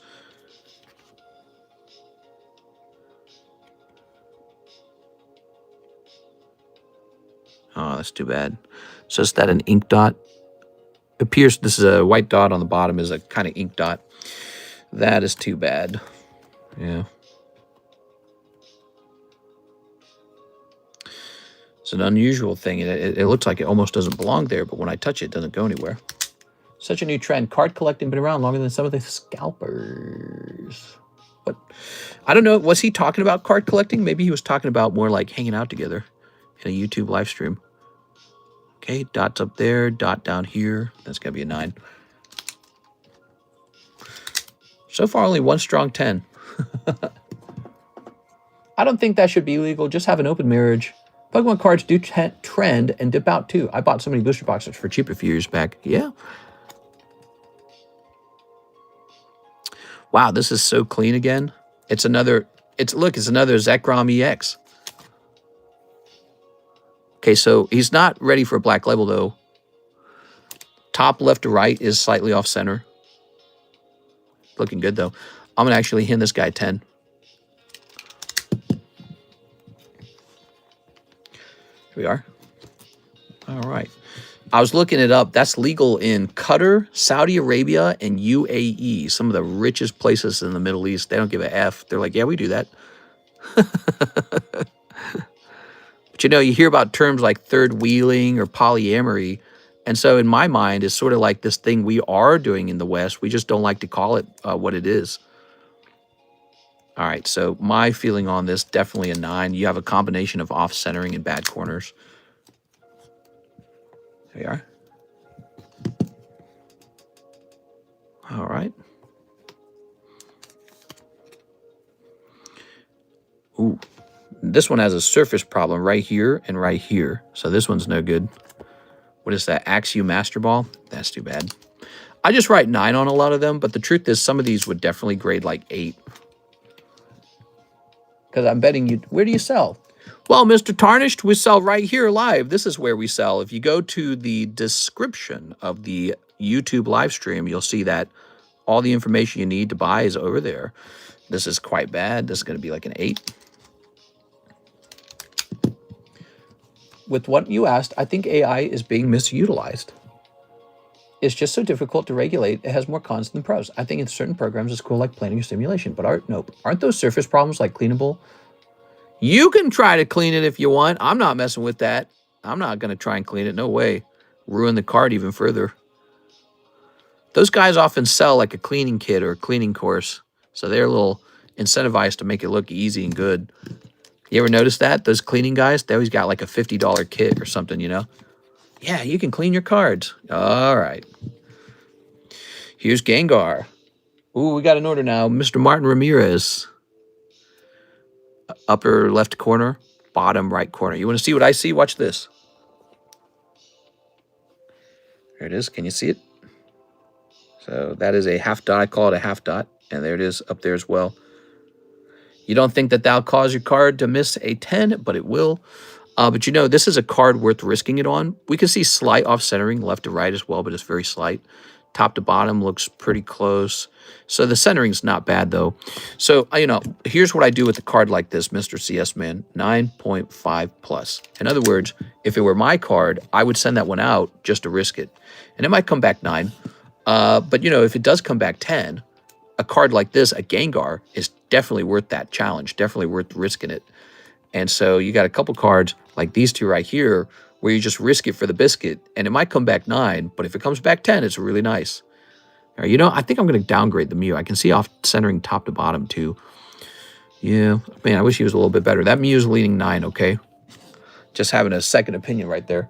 All right, so we made some progress on this, but obviously there's still quite a lot more in your bag to go through. We were just at the vintage, so we're going to continue that a little later. But so lots of cards with obvious flaws on them that makes them easy to rule out. Okay, lots of obvious flaws. Some cards a little more borderline. This Gengar, this Ekrom's good. Simisage, Sandile, Solosis. This Ekrom's good. It's not a surprise that both of those Ekroms are good. They probably came out of the same case, and that case will have a very similar print pattern with all the cards. Yeah, you're right. I'm not doing that stuff. And if PSA finds out, they definitely would put me on a blacklist or something. Yeah, I have a feeling if you consistently graded like cleaned cards and sent them to PSA would start to notice the cleaning, and then they would check for cleaning every time. And they might even do something like that. They might say like, you know, we're pretty sure this guy manipulates his cards. They're going to say, what else does he do that we don't know about? All right, what are you guys saying? Pokemon cards do tend to dip. Legal. With what you asked, I think AI is being misutilized. Yes. Aren't those surface problems cleanable? Polyamory is good as long as all parties consent. My advice is never get married. Just meet a girl if you love her. Cool, but never officially marry. Being married does come with some benefits, though, like tax benefits. You know how obsessed I am with taxes, right? You are. This is how it should work. If you get 2 wives, you get even lower taxes. Boom. Problem solved. You get like these rich guys with like 3 wives. All right, Miss. Oh, now wait a second. We already did this order. Let me hit refresh. Okay. Click. Mr. Martin, 2 Korean white flare and 1 gem 2. You got it. So I know where the gem is. It's right here. And now let's get those Koreans. I said, let's get those Koreans. That doesn't sound very good, does it? It sounds kind of odd. Let's get those white flares. Mr. hates taxes. Oh, I hate them, dude. I hate them so deep in my soul. You have no idea how much I hate them. Hate them so much. I always pay my taxes, though. I will never break any tax rule. Very strict about not breaking any rules. And but I would like them to be lower. So, ooh, swoobat. Those tax benefits ain't worth it.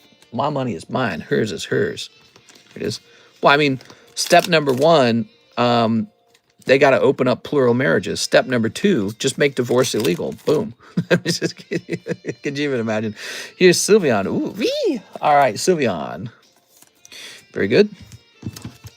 All right, I'm just talking like a madman over here. You know I'm not serious about this. It's a joke. Let's grab this. Mr. Martin. Can people challenge the card rating? You sure can. Here's how that works. You take your precious card and crack it out of the slab it came in, and then you send it to a different company. That's how you challenge it. And then you lose your money. But I'm sure if you think they've made a real flaw, a real mistake, you can try to bring it up with them. And then they'll be like, oops, we did an accident. Send it back. All right. We have an order also from our good friend Emmanuel Valencia. Welcome back. He says $55 to Slab Away. We were just talking about Slab Away. Dude, seriously, this music sounds exactly like I'm at like Old Country Buffet or something. We got to change the music before I lose my mind. Here's Donkey Kong Country.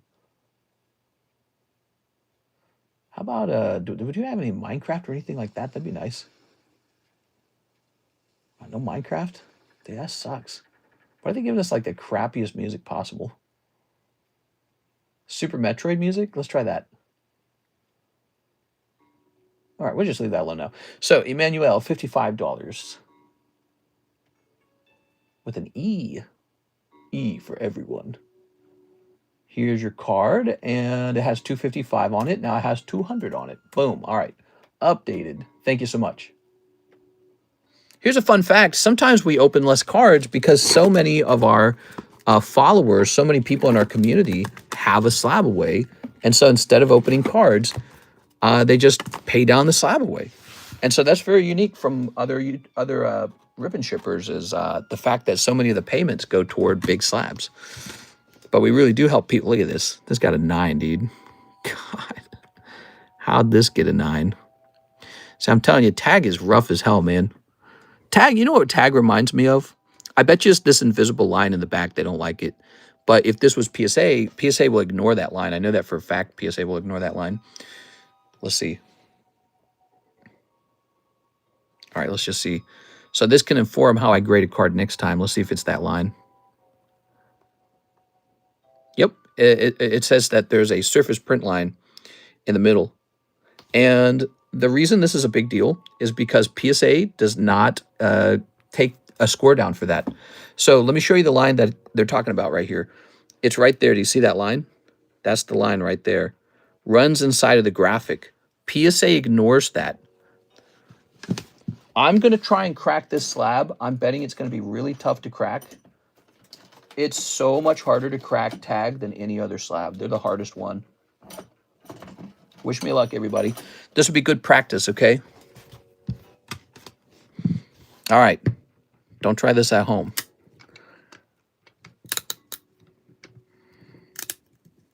Tag slabs, they just kind of crumble. They don't, they shatter. They shatter real bad.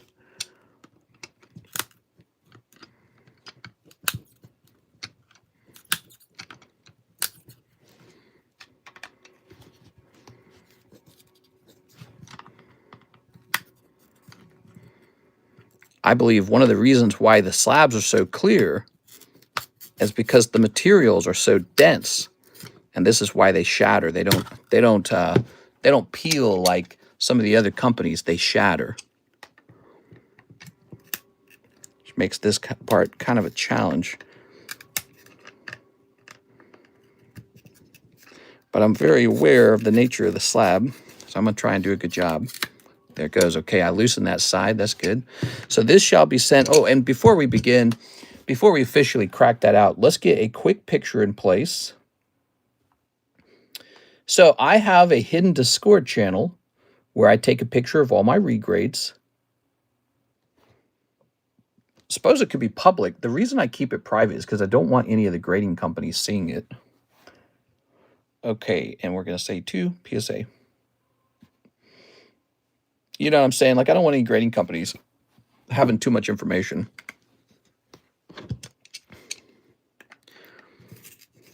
So it doesn't need to be public information until after the grades come back.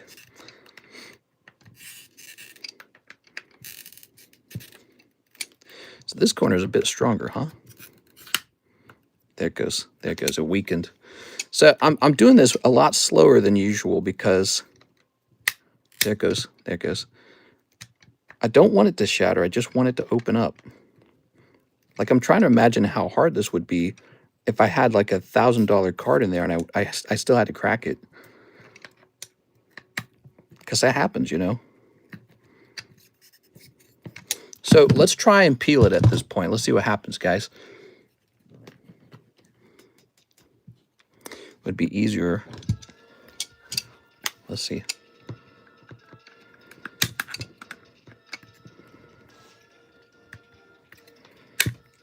real tough.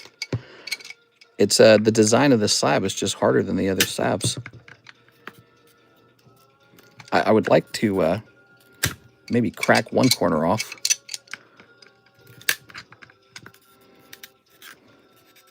I can see where it's still holding on. It's actually holding on down here. There it goes. Just felt it weaken. Wow, so it should really come off quite easily here. There it goes. Oh, and the card with it. The card will stick to the top frame sometimes. All right. Very nice. All right, lovely. So this will go off to PSA now, and PSA will actually ignore this line right here, the line in the background of the card, which they've always done. A long time ago, I noticed PSA would miss that. I'd be like, oh my God, PSA graded this 10? Or you get a look at this. So in the past, I'd be like, oh my gosh, PSA missed this line. And I thought it was actually a misgrade by, oh man, these snap together really hard. I thought it was a misgrade by PSA. But over the years, I realized every single time they ignore that line. So for full arts, they just don't care. And so now I know that tag does care and PSA does not. And my brain remembers these little rules. So when I run into one of these cards with the line in it, I know where I'm going to send it. So we'll write P for PSA on this. And this shall go off to PSA in my next PSA submission. And when it comes back, I'll be able to prove that to you guys. Or if it comes back 9, I'll question it. I'll be like, oh, maybe PSA is being harder on it now. All right. Pretty interesting, right? Every time this happens, every time I get to test a number of regrades, I learn more and more about the grading companies. Kind of clean up some of that plastic. I need a new lint roller. Are those lines and print lines the same thing? I suppose to PSA they're not.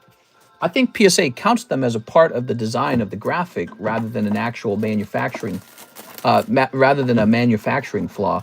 You see, a print line is normally considered a manufacturing flaw. That's where, like, look at this Misty's Gyarados. So some wheels will roll over the card as it's passing the sheets of cards around, and the wheel can leave a mark on the card. Now, PSA considers that a print line, and it knocks the grade down. But let's say that the line in the card is actually just a part of the graphic itself, where, like, they have a big machine, and it just puts down a graphic, and sometimes it has lines in it. I think PSA ignores that in that case. I'm not sure. It's just their weird rules. Every company has rules, and understanding the smaller, finer rules helps you exploit the grading rubric of every company to the fullest extent. See, if I had never sent that Pikachu off to tag, I could have just sent it to PSA the first time and saved myself some money. So you'll send it off to PSA every time now. But we're going to learn about that when it comes back from PSA anyways, right? Here's a Martin Ramirez, and he says 2 more Korean White Flare and 2 more Gem 2s. You got it, man. So we got 1, 2. And we got 1 here. Oh, we got 2 here. Okay, good. All right, so Gem 2 just ran out. Big Stakes would throw a sludge hammer at the problem. Yeah, let's get that sludge hammer. Yeah, so it's interesting to note, when you guys go shopping for a tag slab, it's quite possible the tag slab's harder on the cards than PSA is. They're tougher on the grade. And that's really good as a buyer. It should also, if you're a seller and you get an actual 10, oh yeah, look at that. Leafeon, Mr. Martin. Oh my gosh, you can't be sniping like this, Martin. Here it is, Leafeon. And Leafeon, more Leafeon. Here we are. I woke up at 2 and you weren't live and I fell asleep waiting. What? What are you talking about, Andy Man? You woke up at 2? We are. That's why you gotta smash that bell. All right, do you think we can finish that back today so I can send in a huge grading order? We are. Let's see. We got these guys, and we got these guys. Sigilif. We might be able to do that. Let me put this over here. I was going to price up some more slabs too, though, you know. We are. All right. Keldeo. Ooh. Very nice. Martin Ramirez. Mr. Martin, can you show what is inside the Pokey Shuffle? I'd be happy to show you. Just give me a moment here.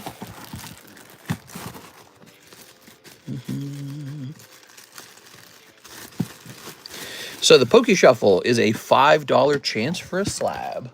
And it's actually running a little bit low. This is what the box looks like. Okay, it's all these. And here are the actual slabs in here, right? So you can see there's fewer cards to pull and there's fewer slabs left as well. We got a nice shiny Ditto. We got a 9 Charmander. We got a butt-free coin. This stupid Brute Bonnet, I'm not a fan. Here's Dark Flareon First Edition. I am a fan of that. Here's Gardevoir. Legendary Collection Beedrill. He's been stuck in here forever. Here's Raichu. I guess, in theory, one card could stay in the box forever if every single time it shuffled away. Rainbow Dragonair. PSA 10 Gengar. We've got Pidgeotto 10. That's nice. Vending Pidgeotto. Venusaur. Square Cut Nidorina. We got Charmander Crystal Guardians 8. This classic Bulbasaur, he looks really good. Onyx 10 from Rocket Returns. And this Jolteon 10 from the Poker Collection. Oh, and 2 more. Got this nice Zapdos and Palafin. So lots of slabs are actually in there, unpulled, waiting to be pulled. And I'd like to add some more. Just something we gotta do, man. Speaking of which, we could put like this Misty's Gyarados English in there. That's not bad.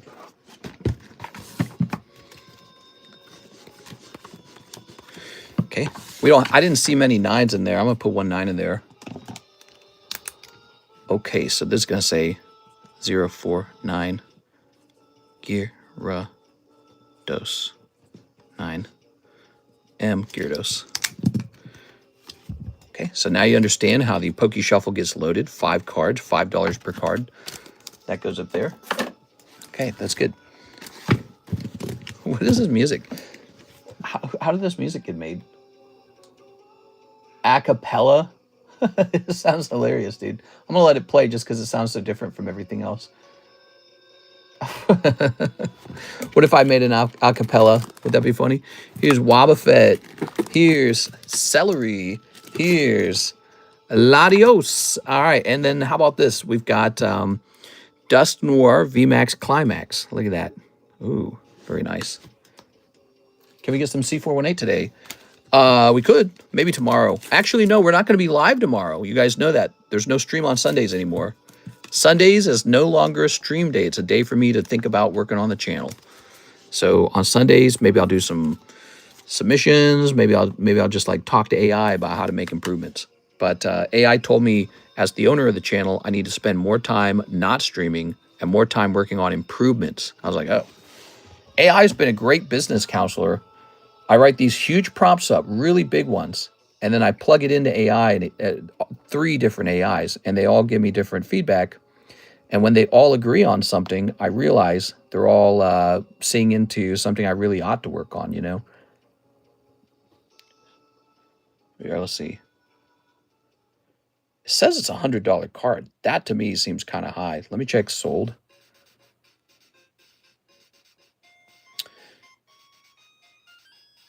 I don't see any sold. It's an older card. That's the problem.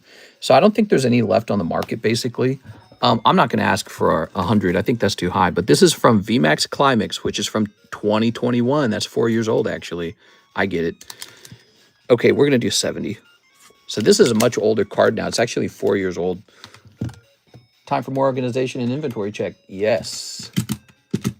There were at least 3 cards I'm interested in. Here we go. Look at this cloud.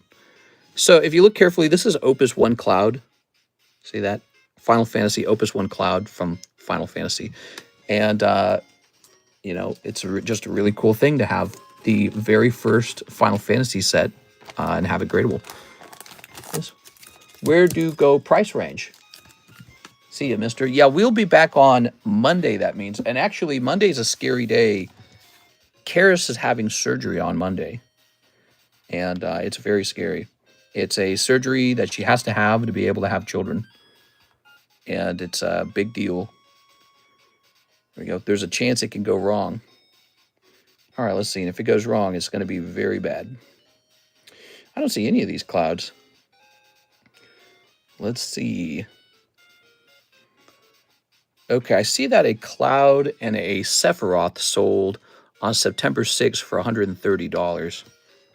So that was 2 of them combined. I guess I'll probably do...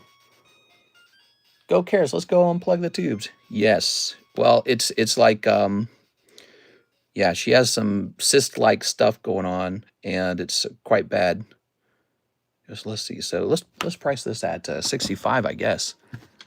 So 60. Let's make it a full 70. Okay, there we go. Oh, Mr. Ryan's hopping off. That's what's going on. Yeah, see you on Monday, Mr. Ryan. Good.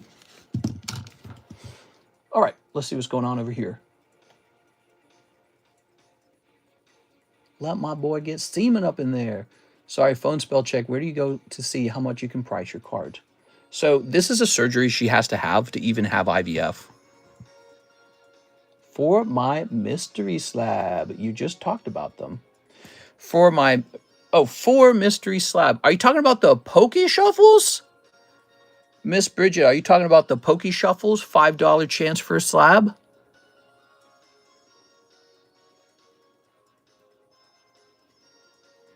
Yeah, so she will have this surgery, and if it goes well, then we will move on to IVF. And she's not that old. Karis is only 30 years old. She's not that old. It's just an unfortunate thing. Okay, here you go. Some people are born with the, you know, a struggle with infertility.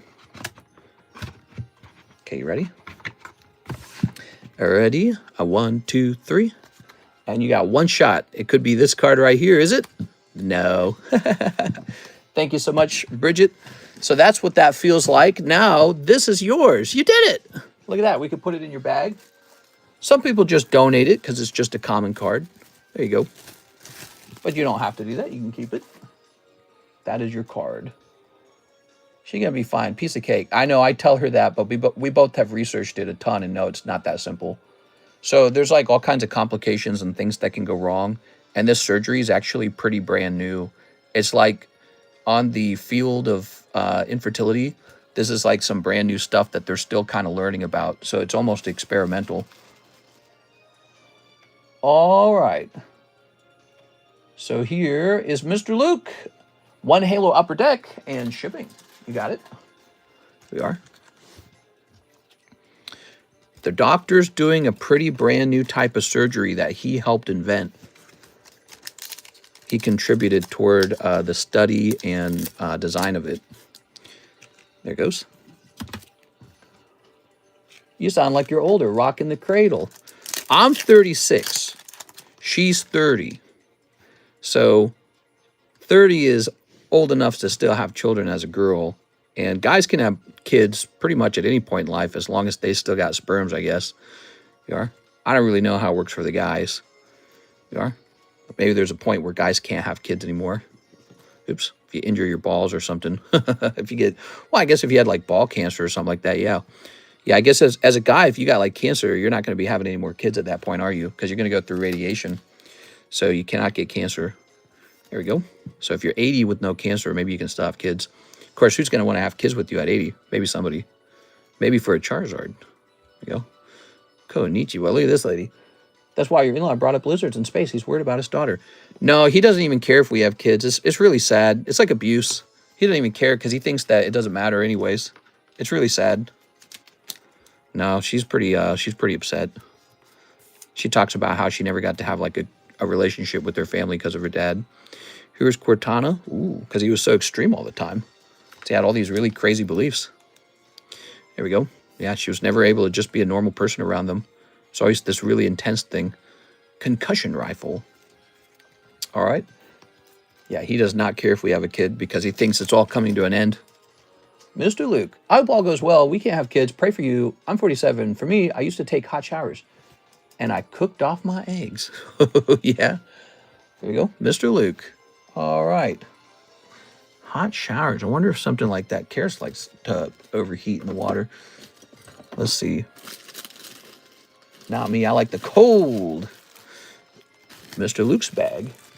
And $9 shipping. You got it, Mr. Luke. Thank you so much. still room for another pack if you want.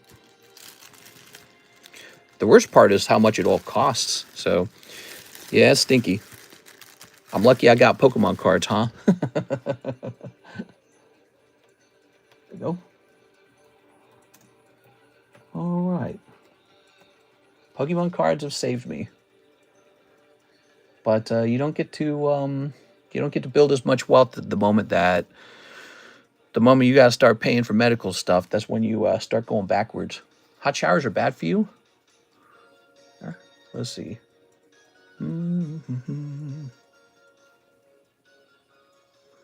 She will make it. We're all hoping. Let's print that. And by we all, I mean me and her. Yeah, it was pretty tough, man. Our lifestyle's pretty tough. I don't have any family at all. Zero. I'm basically an orphan. And then she has family, a bad family. She's got a bad family. She has no relationship with her dad at all, and she can't, because anytime he comes over, he just gets crazy. He got so crazy this time. All right.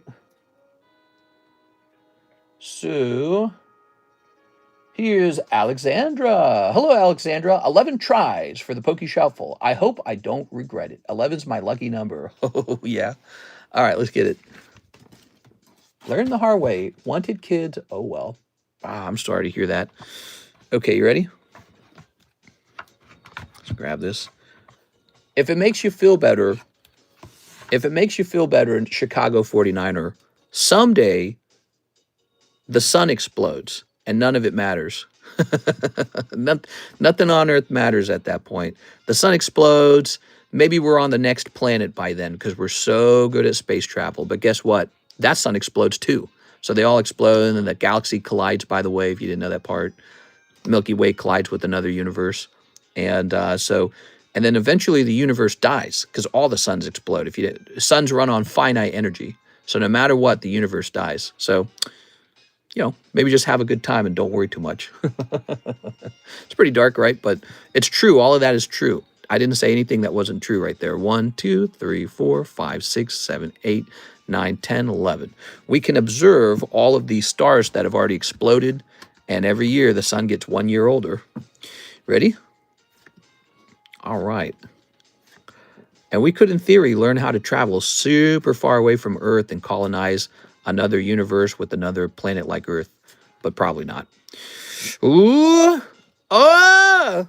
No! All right, Alexandra, that's a cold round. That's totally possible for that to happen, Miss Alexandra. You got a cold round in that Poke Shuffle box. I tell you what, though, we'll put you on the giveaway slab. I'm sorry. So here, you still got another shot, okay? You're going on here. Whoa, a giant bag. I'm sorry. That happens more than you know. Sometimes people open 11, spots out of the Poke Shuffle and they pull like 2 slabs. Sometimes they open like 20 spots fully cold. I've seen it all. It's because every single time they get shuffled a little bit, right? So eventually the box gets all screwed up, and that's the fun of it, actually. You get big rows of cold ones, and you get little bundles of all the hits all packed together. So it can go either way. In the end, it's just luck, though. But here, let me get you a free card, too. I'll get you a little free card. Let's see. I feel that my family sucks, too. Thanks so much, mister. My prayers are with you. Yeah, we're hoping the doctor just tells us, hey, it went really well. And then we're both just smiling, and Karis is recovering. So it is. We've read reports of recovery taking weeks. And for some people, recovery takes just a couple days. But it's a pretty brand new surgery. Basically, you can have something called endometriosis, which is a type of like flesh that grows outside of the uterus and around the uterus. It's like a mistake. It's not supposed to. It's almost like cancer, actually. But it's not real. It's not cancer. And actually quite a few girls have endometriosis. It's like 1 in 4 or something like that. So it's pretty common, but for some people, it's much more extreme, and it causes like these lesions to form, but also the lesions can turn into cysts and other kinds of problems. And she has a more advanced problem, actually. So she has something that grew that is pretty bad, and she has to have that removed. It's like a pocket full of liquid or something like that is how he describes it. But he says it's pretty bad. You don't want to get pregnant and have that. So she has to have that removed. And he's going to try and remove all the endometriosis in this one surgery, and we'll see how it goes. I was holding on to the hope of Y2K, then came the rapture weekend. Not listening to the hype anymore. Sun probably be here in my life. Time to just go out naturally. That's true. We are. Well, you can go out naturally while you open Pokemon cards. It'll be really nice. You know, you got pets. Yeah, I always talk a little trash on pets. You guys ever noticed that on this stream? I'm not super pet friendly. Man, whatever this cat is, though, this recent cat's super nice. Might be the nicest cat I've ever met. We got this cat, and I can totally understand how people can spend, like, you know, all their money on their pet. Because it's like, I watched this cat, like, climb up on Karis's, like, chest to lay against her neck. And the cat, like, wraps itself around her neck. And she's just, like, totally in love with the cat. And I think to myself, you would spend $5,000 to save that cat from cancer, I'm sure of it. And it's just very interesting. It's fascinating to watch. All right, so we gave you some free cards here. We're going to put this in a fresh bag. So it's very, it's interesting to watch. Like, you don't think about that. Some people have a negative pet experience because they literally have a worse pet than others.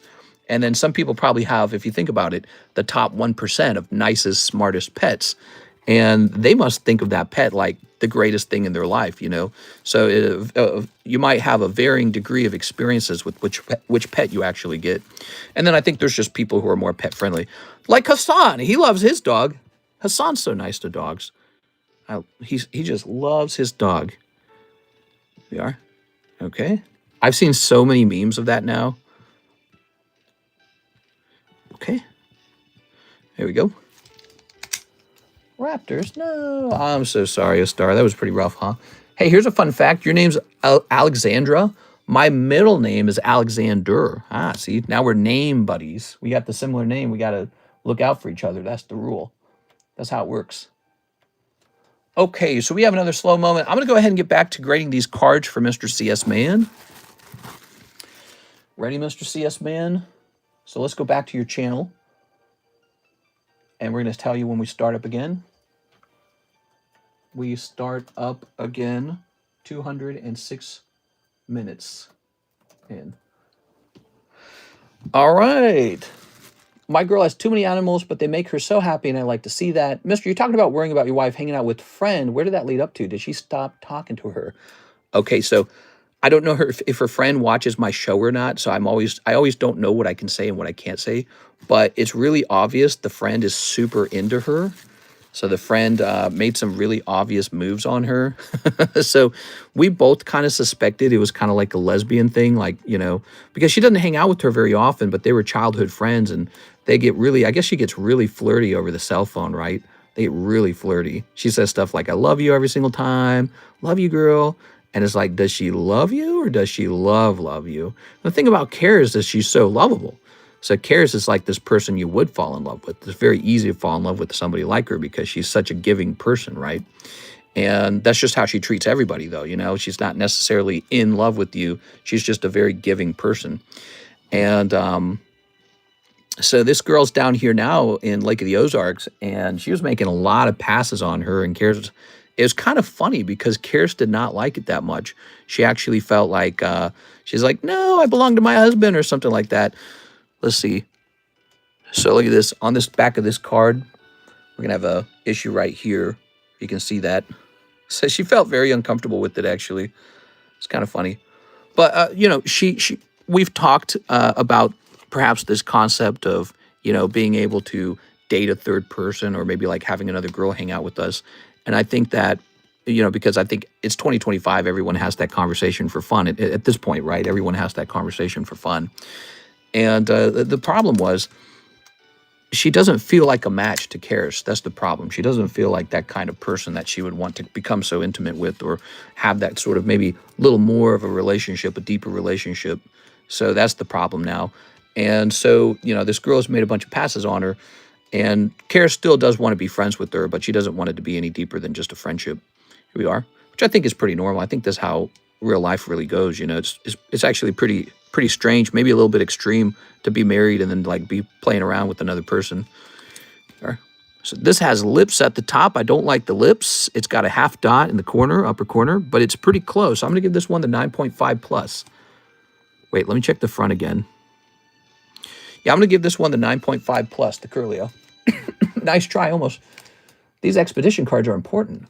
Yes, they're from Expedition. These aren't Expedition. These are Sandstorm. But yeah, Sandstorm's really cool. Okay. Oops. All right. But yeah, the girl kind of lays it on heavy. And Karis is just so nice, she would never explicitly tell her to stop, I suppose. We are. Ooh, I'm liking the Murkrow a lot. Let's check the back surface. She wants to scissor kick her. Yeah, there was this point where we both suspected, because Karis would show me their conversations, and the girl was like telling her, oh, I'm such a lesbian now, and have you listened to this lesbian song, and love you, girl, and all this other stuff. And my thumb's shaky tonight. Maybe I need to eat some sugar or something. Here, let's see. I really like this one. It's slide off centering on the left side, and it has lips on the top corners. So I'm going to call this one a 10 minus. I like this one. 10 minus. Slightly better than a 9.5 plus. I don't know how PSA or tag will treat the lips on the top of the card. It could still be a 9, keep in mind. Hey, it's JM Life. How's it going, man? It's been a while. Working abroad, so I haven't had a time to join. Oh, cool. Working abroad, that's cool. Is that worth sending the tag? Yep. Well, you know, if it was my cards, I'd pick all the 9s out, send them anyways. Because even if it gets a 9, I just sell the 9. And then if for some reason it gets a 10, wahoo, it's like a $100 card, you know? It's like $70 to $100. Sometimes a lot more, in fact. So we have off-centering, top left to top right. Okay, we're just doing a little pre-grading. The queue is empty. The queue is empty. See, I have some messages in Discord to look at. All right. Here we are. Karis and I, we joke about the third wheel and stuff. You guys ever do that? You know, Karis and I have been together for 13 years now. And we're starting to turn into grandma and grandpa at this point. And so we're ready to enter our BDSM years. We are. You ever notice that? You get like a swinger group, it's always old people. It's not like young, vibrant people who are still innocent. It's always older people that have time to rot, time to get naughty. This is going to say probably about, God, I don't know. It really comes down to the centering on this one. Let me look at that centering one more time. I'm going to call this one 10 minus as well. So I would send this one out and hope that the off-centering doesn't cause it to drop all the way down to a 9. Because it's fine otherwise. It's never such an easy, clear card, is it? It's always this card that's on the border. Most cards are on the border. I asked that question to my girl since we had same interests in the beginning, but my girl suggested I'd lose my eggs permanently, so we don't bring it up anymore. Struck out, I made her fall in love. Oh, wait a second. I'm confused. So let me read that again. I asked that question to my girl. So wait, are you a boy? Are you a lesbian girl? We had same interests in the beginning, but my girl suggested I lose my eggs permanently, so we don't bring it up anymore. Struck out, I made her fall in love. I'm confused about the logistics, Miss. Is it Miss Chicago? Cardboard people think will make them money. Yes, that's right. Cardboard will never make you money. Only paper money will make you money. It has to be made out of paper. You are. So this is way off center. This is in the range of an 8. This is a $100 pre-grade that Mr. CS paid for, and what I've agreed to do is grade basically all his cards. And so it's a pretty fantastic deal because he gets a much better outcome than $3. Usually a pre-grade is $3 per card. So he's getting it much cheaper than that, but he's getting a lot of cards pre-graded. And this is like what I might do with my own cards if I wanted to make sure that we sent only the best. Nowadays, I value my time a little more, and I kind of let the grading companies just decide. So the centering on it, it's always the card you don't want to grade 10 that has a shot at a 10. But this guy's looking really clean. So we're going to go ahead and hand a 10 off to this one. Not even a 10 minus. I sent 2 tiny orders. Mr. Little Birdie told me you're giving away a house for 100K. Ooh, that'd be nice. Maybe a house of cards. All right, let's see. I'm a lesbian man. Ah, yes, a lesbian man. Lesbian. Here's a fun fact. All of Karis's friends have always been lesbian. I don't know what that means, but it probably means something. It's like a personality type. You are? Every single childhood friend she has is a lesbian. Okay, so that's pretty off-center. We can just rule that out. I'm going to rule that an 8. How do you do that? I don't know how you do that. You end up with all your girlfriends being lesbian. Because they're not, especially back then, they weren't as common. Let me see this comment real fast. Okay, would you do one of those PSA 10 gym leader poker cards for the tag 10 plus some cash on your end?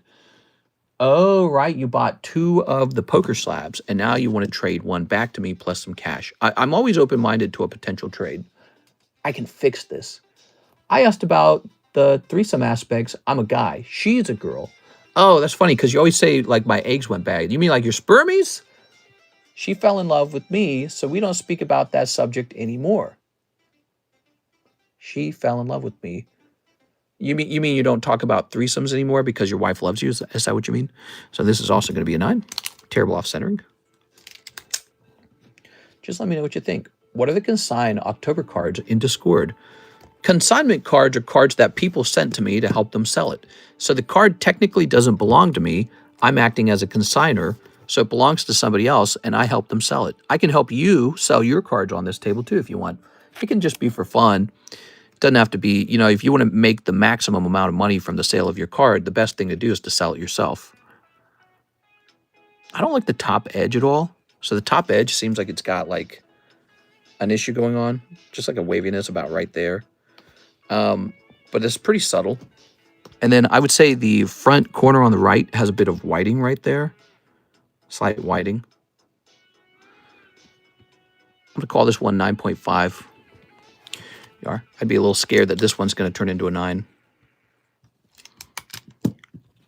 Okay. Here's the Meowth. This one's just real off center. And this one's real off center. So we can just rule these out right now. So we're just going to give this a 9 and a 9.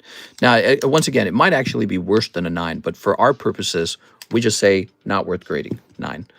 Boldor. Okay, and we can see the top to bottom centering slightly off. And this corner has a white dot, and this corner has a white dot. Man, these cards are just so hard to grade 10, man. That one's going to be a 9. So I think we better wrap up real soon on these pre-grades and move back to opening some booster packs. By the way, if you're new to the channel and you've never smashed that subscribe button, what's stopping you? Smash that subscribe, and you'll know next time we're live. Besides, the real reason to hit the subscribe button, if you're just, if you're just looking out for yourself, the real reason is because once we hit that 100,000 subscribers, we're going to like hand out $5,000 worth of giveaways to celebrate that. So we're very close to that. You can smash that subscribe and then just keep your eye on the channel as we approach that number. So once again, this card makes me uncomfortable. It's slightly off center, top to bottom, and it also has like this ding right here, but it's very subtle. I'm going to call this 9.5 plus. I think this one has a shot at a 10. The real problem is that it's Trubbish. Do you really want to grade a Trubbish? That's the real problem. Now, here's a nice card. You do want to grade Absol. Okay, centering top to bottom, centering top to bottom. Oh, the back of the card is clean. Let's check this. Okay, not perfect though. Many of these cards do have the issue with having lips, which immediately rules them out from being capable of achieving Black Label. Okay, and I don't like the bottom layer either. The bottom layer looks like it's got some sort of lifted lip as well. I'm going to call this one 9.5 plus. I think you should test the Absol for a chance for a 10, but I'm actually leaning toward it, failing that 10. Here's Toxtricity, and he's going to be thin on the left versus the right, just subtly. And he's pretty clean on the back, though. Oh, but he's got big lips, unfortunately. They all have the lip issue. There we are. All right, this one's really close to a 10, I'd say. I'm going to say 10 minus on this one. Okay, so we've still got all of this, and you can see it just takes a long time to cut through all this, Mr. CS Man. But we've gotten a lot of progress done today.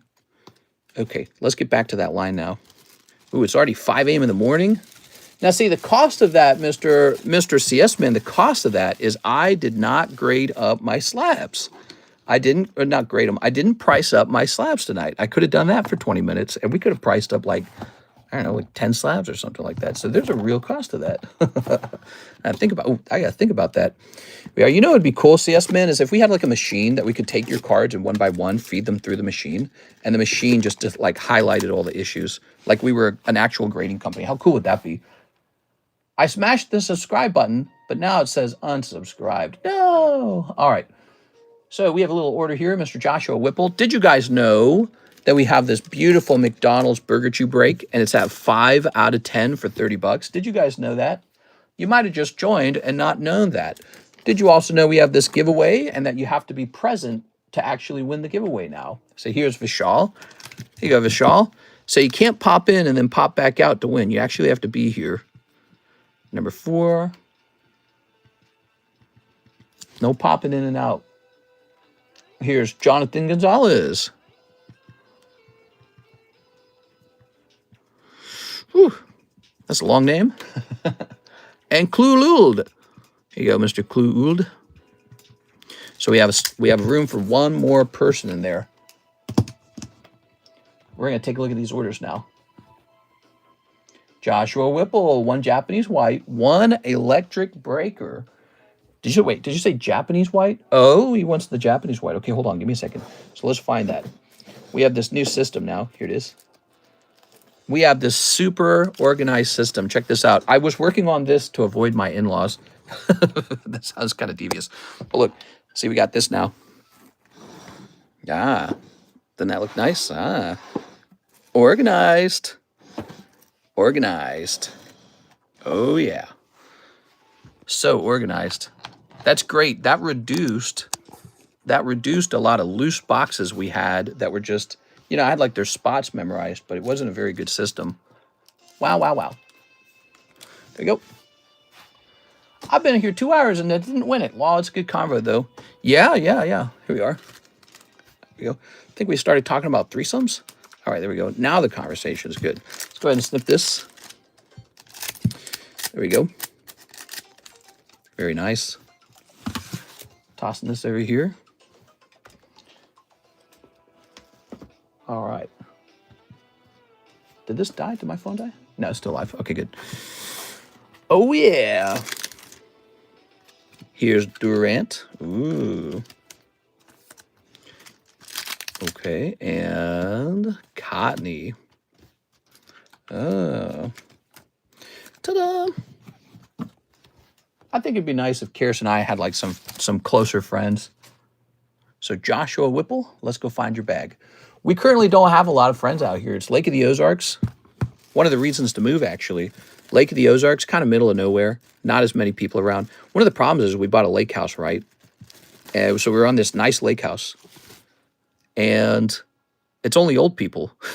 It's strictly old people. There's not a single young person out here. Alexis is young, but she's working with us. She's an employee, right? We're talking about like somebody who we can hang out and schmooze with, and it's got to be something maybe a little older actually, somebody just around our age group, and so we're looking for a nice friendship with somebody who wants to hang out, and it's slim pickings out here. There's like nobody out here, and the funny thing is, the people who are out here, all they want to do is like drink beer. That's about it. I can't think of anything else like beer. Maybe like boating, which I've discovered is not a huge passion for me because I don't have time for it. 1 Japanese white and 1 Glory of Team Rocket. We sold both our boats. Did you guys know that? We sold both the boats and the Sea-Doo. We have no more water vehicles. And I had those. I had 2 boats and a water vehicle, and I never used them. Never. Wait, is this Rocket back here? What is this? No, that's Scarlet. Never used them. Never used them, and every year they get a little bit older and a little less valuable. So if you own a boat, you got to use it. Okay, where am I hiding these? Oh, maybe it's in the first box. No. Second box. Third box. Fourth box. Fifth box. It seems like it's in this box. Let me see. Oh, here it is. It's so hidden. All right, let's pull this to the front so it's not so hidden. Yes, I've been boating now multiple times. It is limited amounts of fun. It's really kind of like driving a car. You just kind of go places. Except on a boat, there's nowhere to go except for on the water. And it's very bumpy. It's very expensive. Boats break constantly because of the, it's just very bumpy and there's crap in the water. Twine. Sand. So you spend tons of money on upkeep. The boat goes down in value year after year. You have all this extra insurance. You got to pay for special gasoline. You can only use it when the weather's just right. Because it's not like a car. You know, when you climb in a vehicle comes with a lid. There's a roof over your head. Boats don't have a roof. So bad weather, It's got to be perfect weather. You just go rocking around on a boat. It's cool, though. It is cool. But boats really seem like something to do once a year, not like every day. So it's cool. I don't know if it's $50,000 cool, but it's cool. If I had to do boating again, I'd be much more strategic about it. I know what I'm looking for. So if I buy boats again, and I might, I'll be very different about it in the future. Can I check my bag? Let's take a look. Is there a Street 13th Avenue? I sold an eBay order in Ozark yesterday. Nice. Well, Ozark, there is a place in Missouri called Ozark, Missouri. I specifically live in a place called Camdenton, Missouri, which is part of the Lake of the Ozarks. It's a little bit different. So there's an actual city called Ozark, but where I live is the Lake of the Ozarks, which is made famous by that Netflix show, Ozark. It is. Ooh. Oh, beautiful cards in your bag. All right. I heard you were trading me this bag for a slab. Oh, nice. How does everything work here? Says Rice. Hey, what's up, Rice? All you got to do if you want to hang out and open some cards, or if you want to buy some of these slabs or join some of the slab breaks, all you got to do is learn how to get into the description of the live stream. Everything you need is in the description.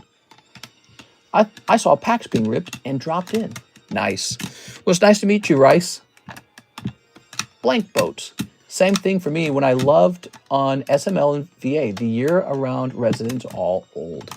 Yeah, so Kirsten and I are out here in Lake of the Ozarks on a nice lake house that really is not an average house that people our age would normally buy, but she's a software engineer and I'm a small business owner invested in probably the best asset in the world right now. So we were able to buy a lake house. And we sit in our lake house. So it's pretty lame, actually. We're thinking about moving to a city now, which is probably where we should have been the whole time. But also, we're thinking about moving in terms of, like, security. Like, so we're talking, you know, if these cards keep going up in price, where do we live with a bunch of expensive cards? So we're thinking our next move might be to, like, a gated community somewhere just to have, like, an extra layer of security. And that's part of our security, like, strategy for storing cards that are just stupid expensive, you know what I mean? So we want to up our security level by being in a gated community, and that's what we're talking about these days. Come to Manhattan. All right, I'm going to Manhattan. Yeah, I spent a week in New York City, Mr. CS. Man, it's very cool out there.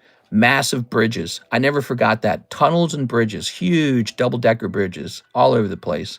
I walked the city. I got to go into St. Peter's Cathedral, which is very beautiful. We have a cathedral in St. Louis, very similar, the St. Louis Basilica Cathedral.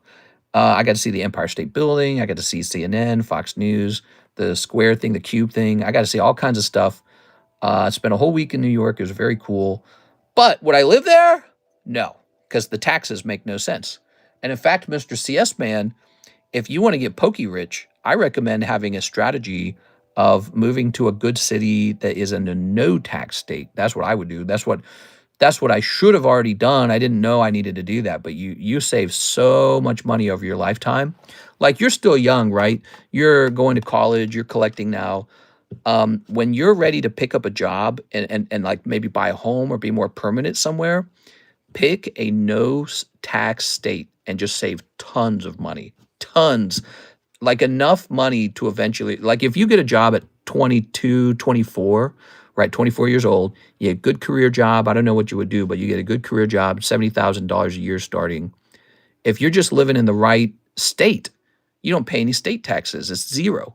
Like Nevada, right? You can move to Las Vegas. You can move to Reno. There's Tennessee. You can move to Nashville. You can move to Knoxville. There's Texas. I went to Texas. I didn't exactly enjoy it. It's not really my style. I didn't like the feeling of Texas, to be honest. I don't hate it. It just didn't feel my style. There's cool places that are a bit more remote, like Wyoming and South Dakota. I think that Nebraska's the one, dude. I think Nebraska is going to be really hot over these next 10 years. Did I say Nebraska? I meant Nevada. We met over MySpace, talked about relationship threesomes, but 6 months later, she fell in love with me too much, but not to share anymore. So we've been happy for 17 years. Oh, nice. That's a great way to meet. You met over MySpace, and you were talking about threesomes. My very first conversation with Karis, when we actually sat down and talked, it was in sort of like a cafeteria of a college, and I was talking to her about how I believed that eugenics gets a bad rap because of World War II. That was my very first conversation with her because I'm extremely fascinated by human genetics after growing up with 11 siblings and seeing how there were like different combinations of my parents in each kid, and how some kids were more competent and other kids were less competent, but they were all from the same exact two parents. And so I've always been extremely fascinated by genetics. We were raised in the same environment, ate the same food, raised the same way, the same home. And so the only explanation for why some children were good at math and some children were very bad at math was genetics. So I've always been extremely interested in genetics. I can't wait. I think in the future, we will have genetic mapping. You'll be able to genetically map your entire gene, your DNA, and your partner, and a doctor, a fertility doctor or something, will help you splice together a child. I really think that's the future, and it's going to be so good. It's going to be so good because it'll allow you to edit the human itself, which I think is one of the biggest human achievements that we currently have not made. We have to do it, though. It has to happen. If we don't do it, someone else is going to do it. I'm obsessed with markets. Yeah, I like markets as well, like financial markets, crypto, all gold. Pokemon cards is where I have found my big success. Well, guys, it is 5:09. Oh, wait. Joshua Whipple sent in an order. We're not done. That was the end of the stream outro I was about to do. All right, Josh, the saver of the stream. 2 Infernos, 1 Japanese 151, and shipping. You got it, man. 2 Infernos? Okay, 2 Infernos.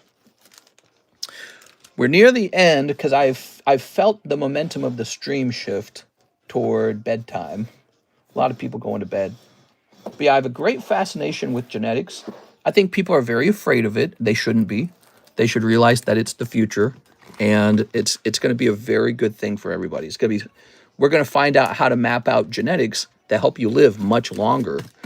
And that is like one of the greatest human achievements that nobody's working on.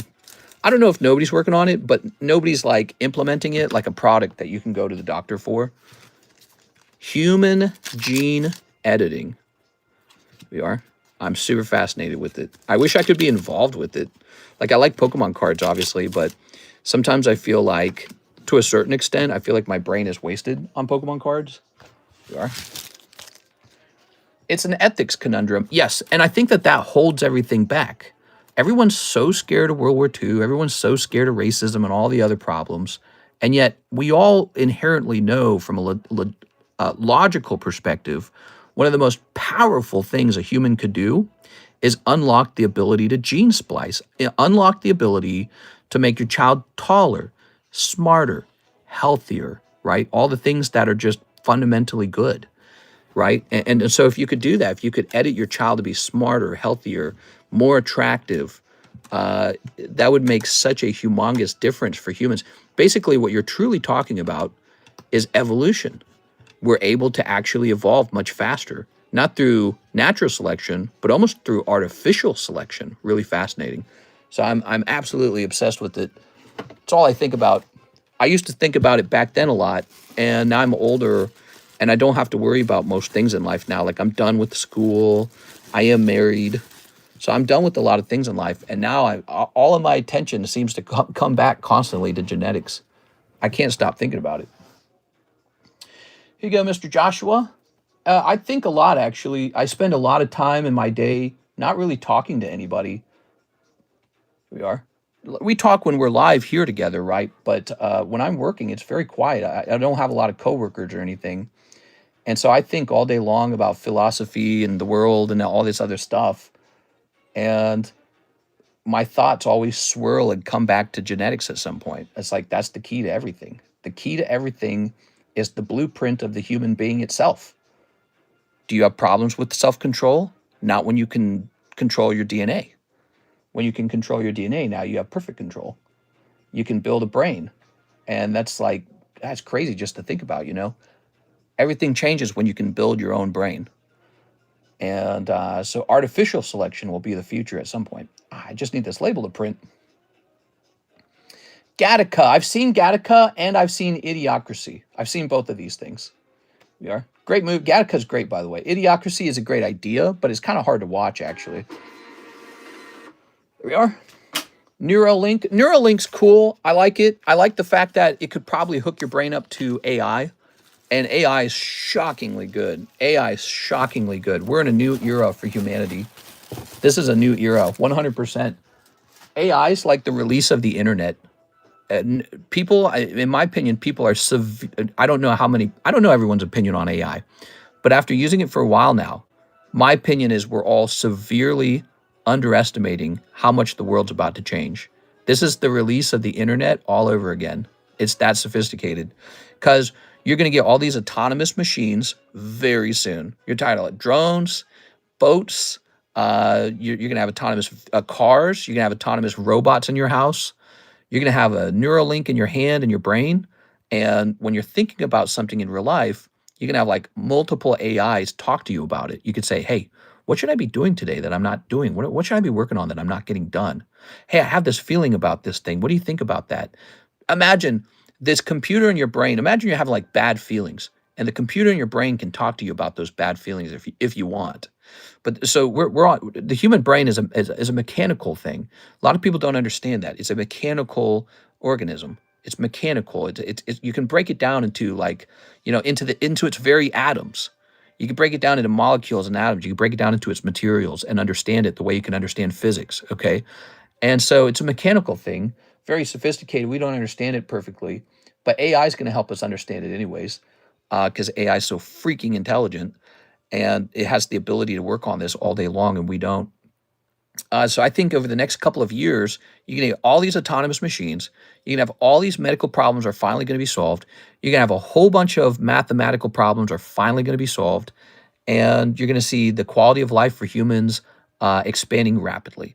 Like the cost of goods are going to fall.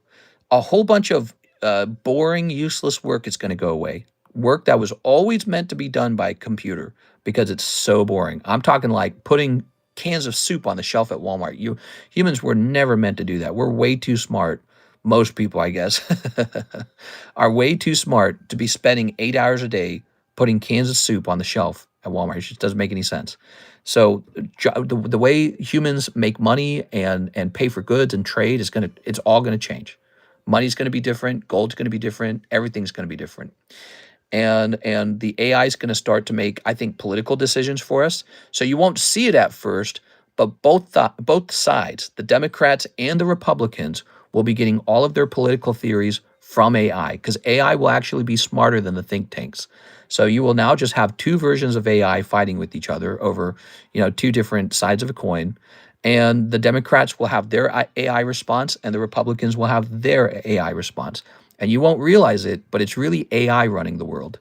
When the president sits down to make a choice, he'll refer to AI first. He'll ask, hey, what do you think of this problem? Let me type in all of the problems and you give me a conclusion. So he'll get his advice from the machine now because it's smarter than his advisors. It's going to change everything. When you're at war, when you're trying to defeat your opponent, you and your opponent will be using separate AI machines built by your country, and you'll be using those advices in the middle of the war to make your battle strategies. So AI is going to help people fight wars, and it's going to be so crazy. And there could be this moment too where it becomes perhaps smart enough to function like a sentient being. And so that's Terminator, right? That's iRobot. So who knows if it becomes sentient, but suppose it doesn't. Even if it doesn't, everything's about to change.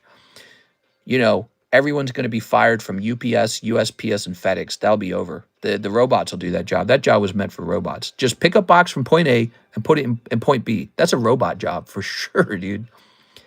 All these driver jobs will go away. Drive from point A to point B. That is a robot job. No creativity, no problem solving almost. But I think increasingly many of the sophisticated jobs will go away as well.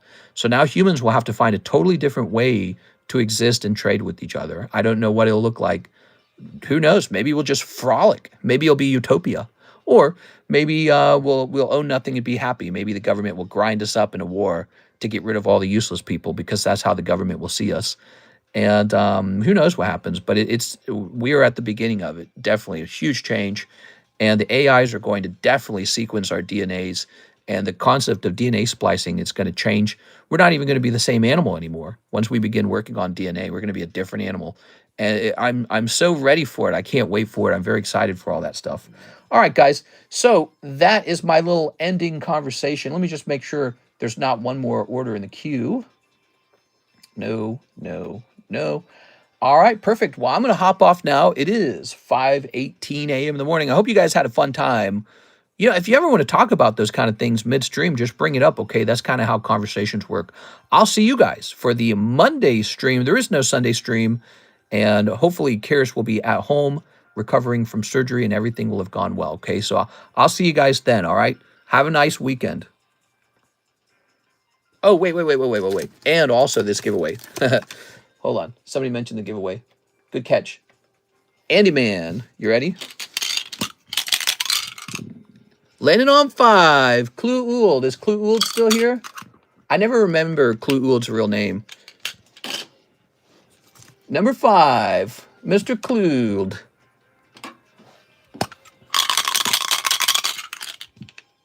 Oh, yeah, he's here. All right. What name do you want on the back of that? Thanks, mister. No problem, man. Thanks for being here. I appreciate it. By the way, we had a great audience tonight. I don't know if you guys noticed that. We had a good audience the whole night. Sometimes it's a little slow. Here's Martin Ramirez. Happy Saturday, guys. I'll see you Monday. I'll still be working on Sunday, but now I'll be working on improving the channel. Big change. All right. There we go. All right. See you later.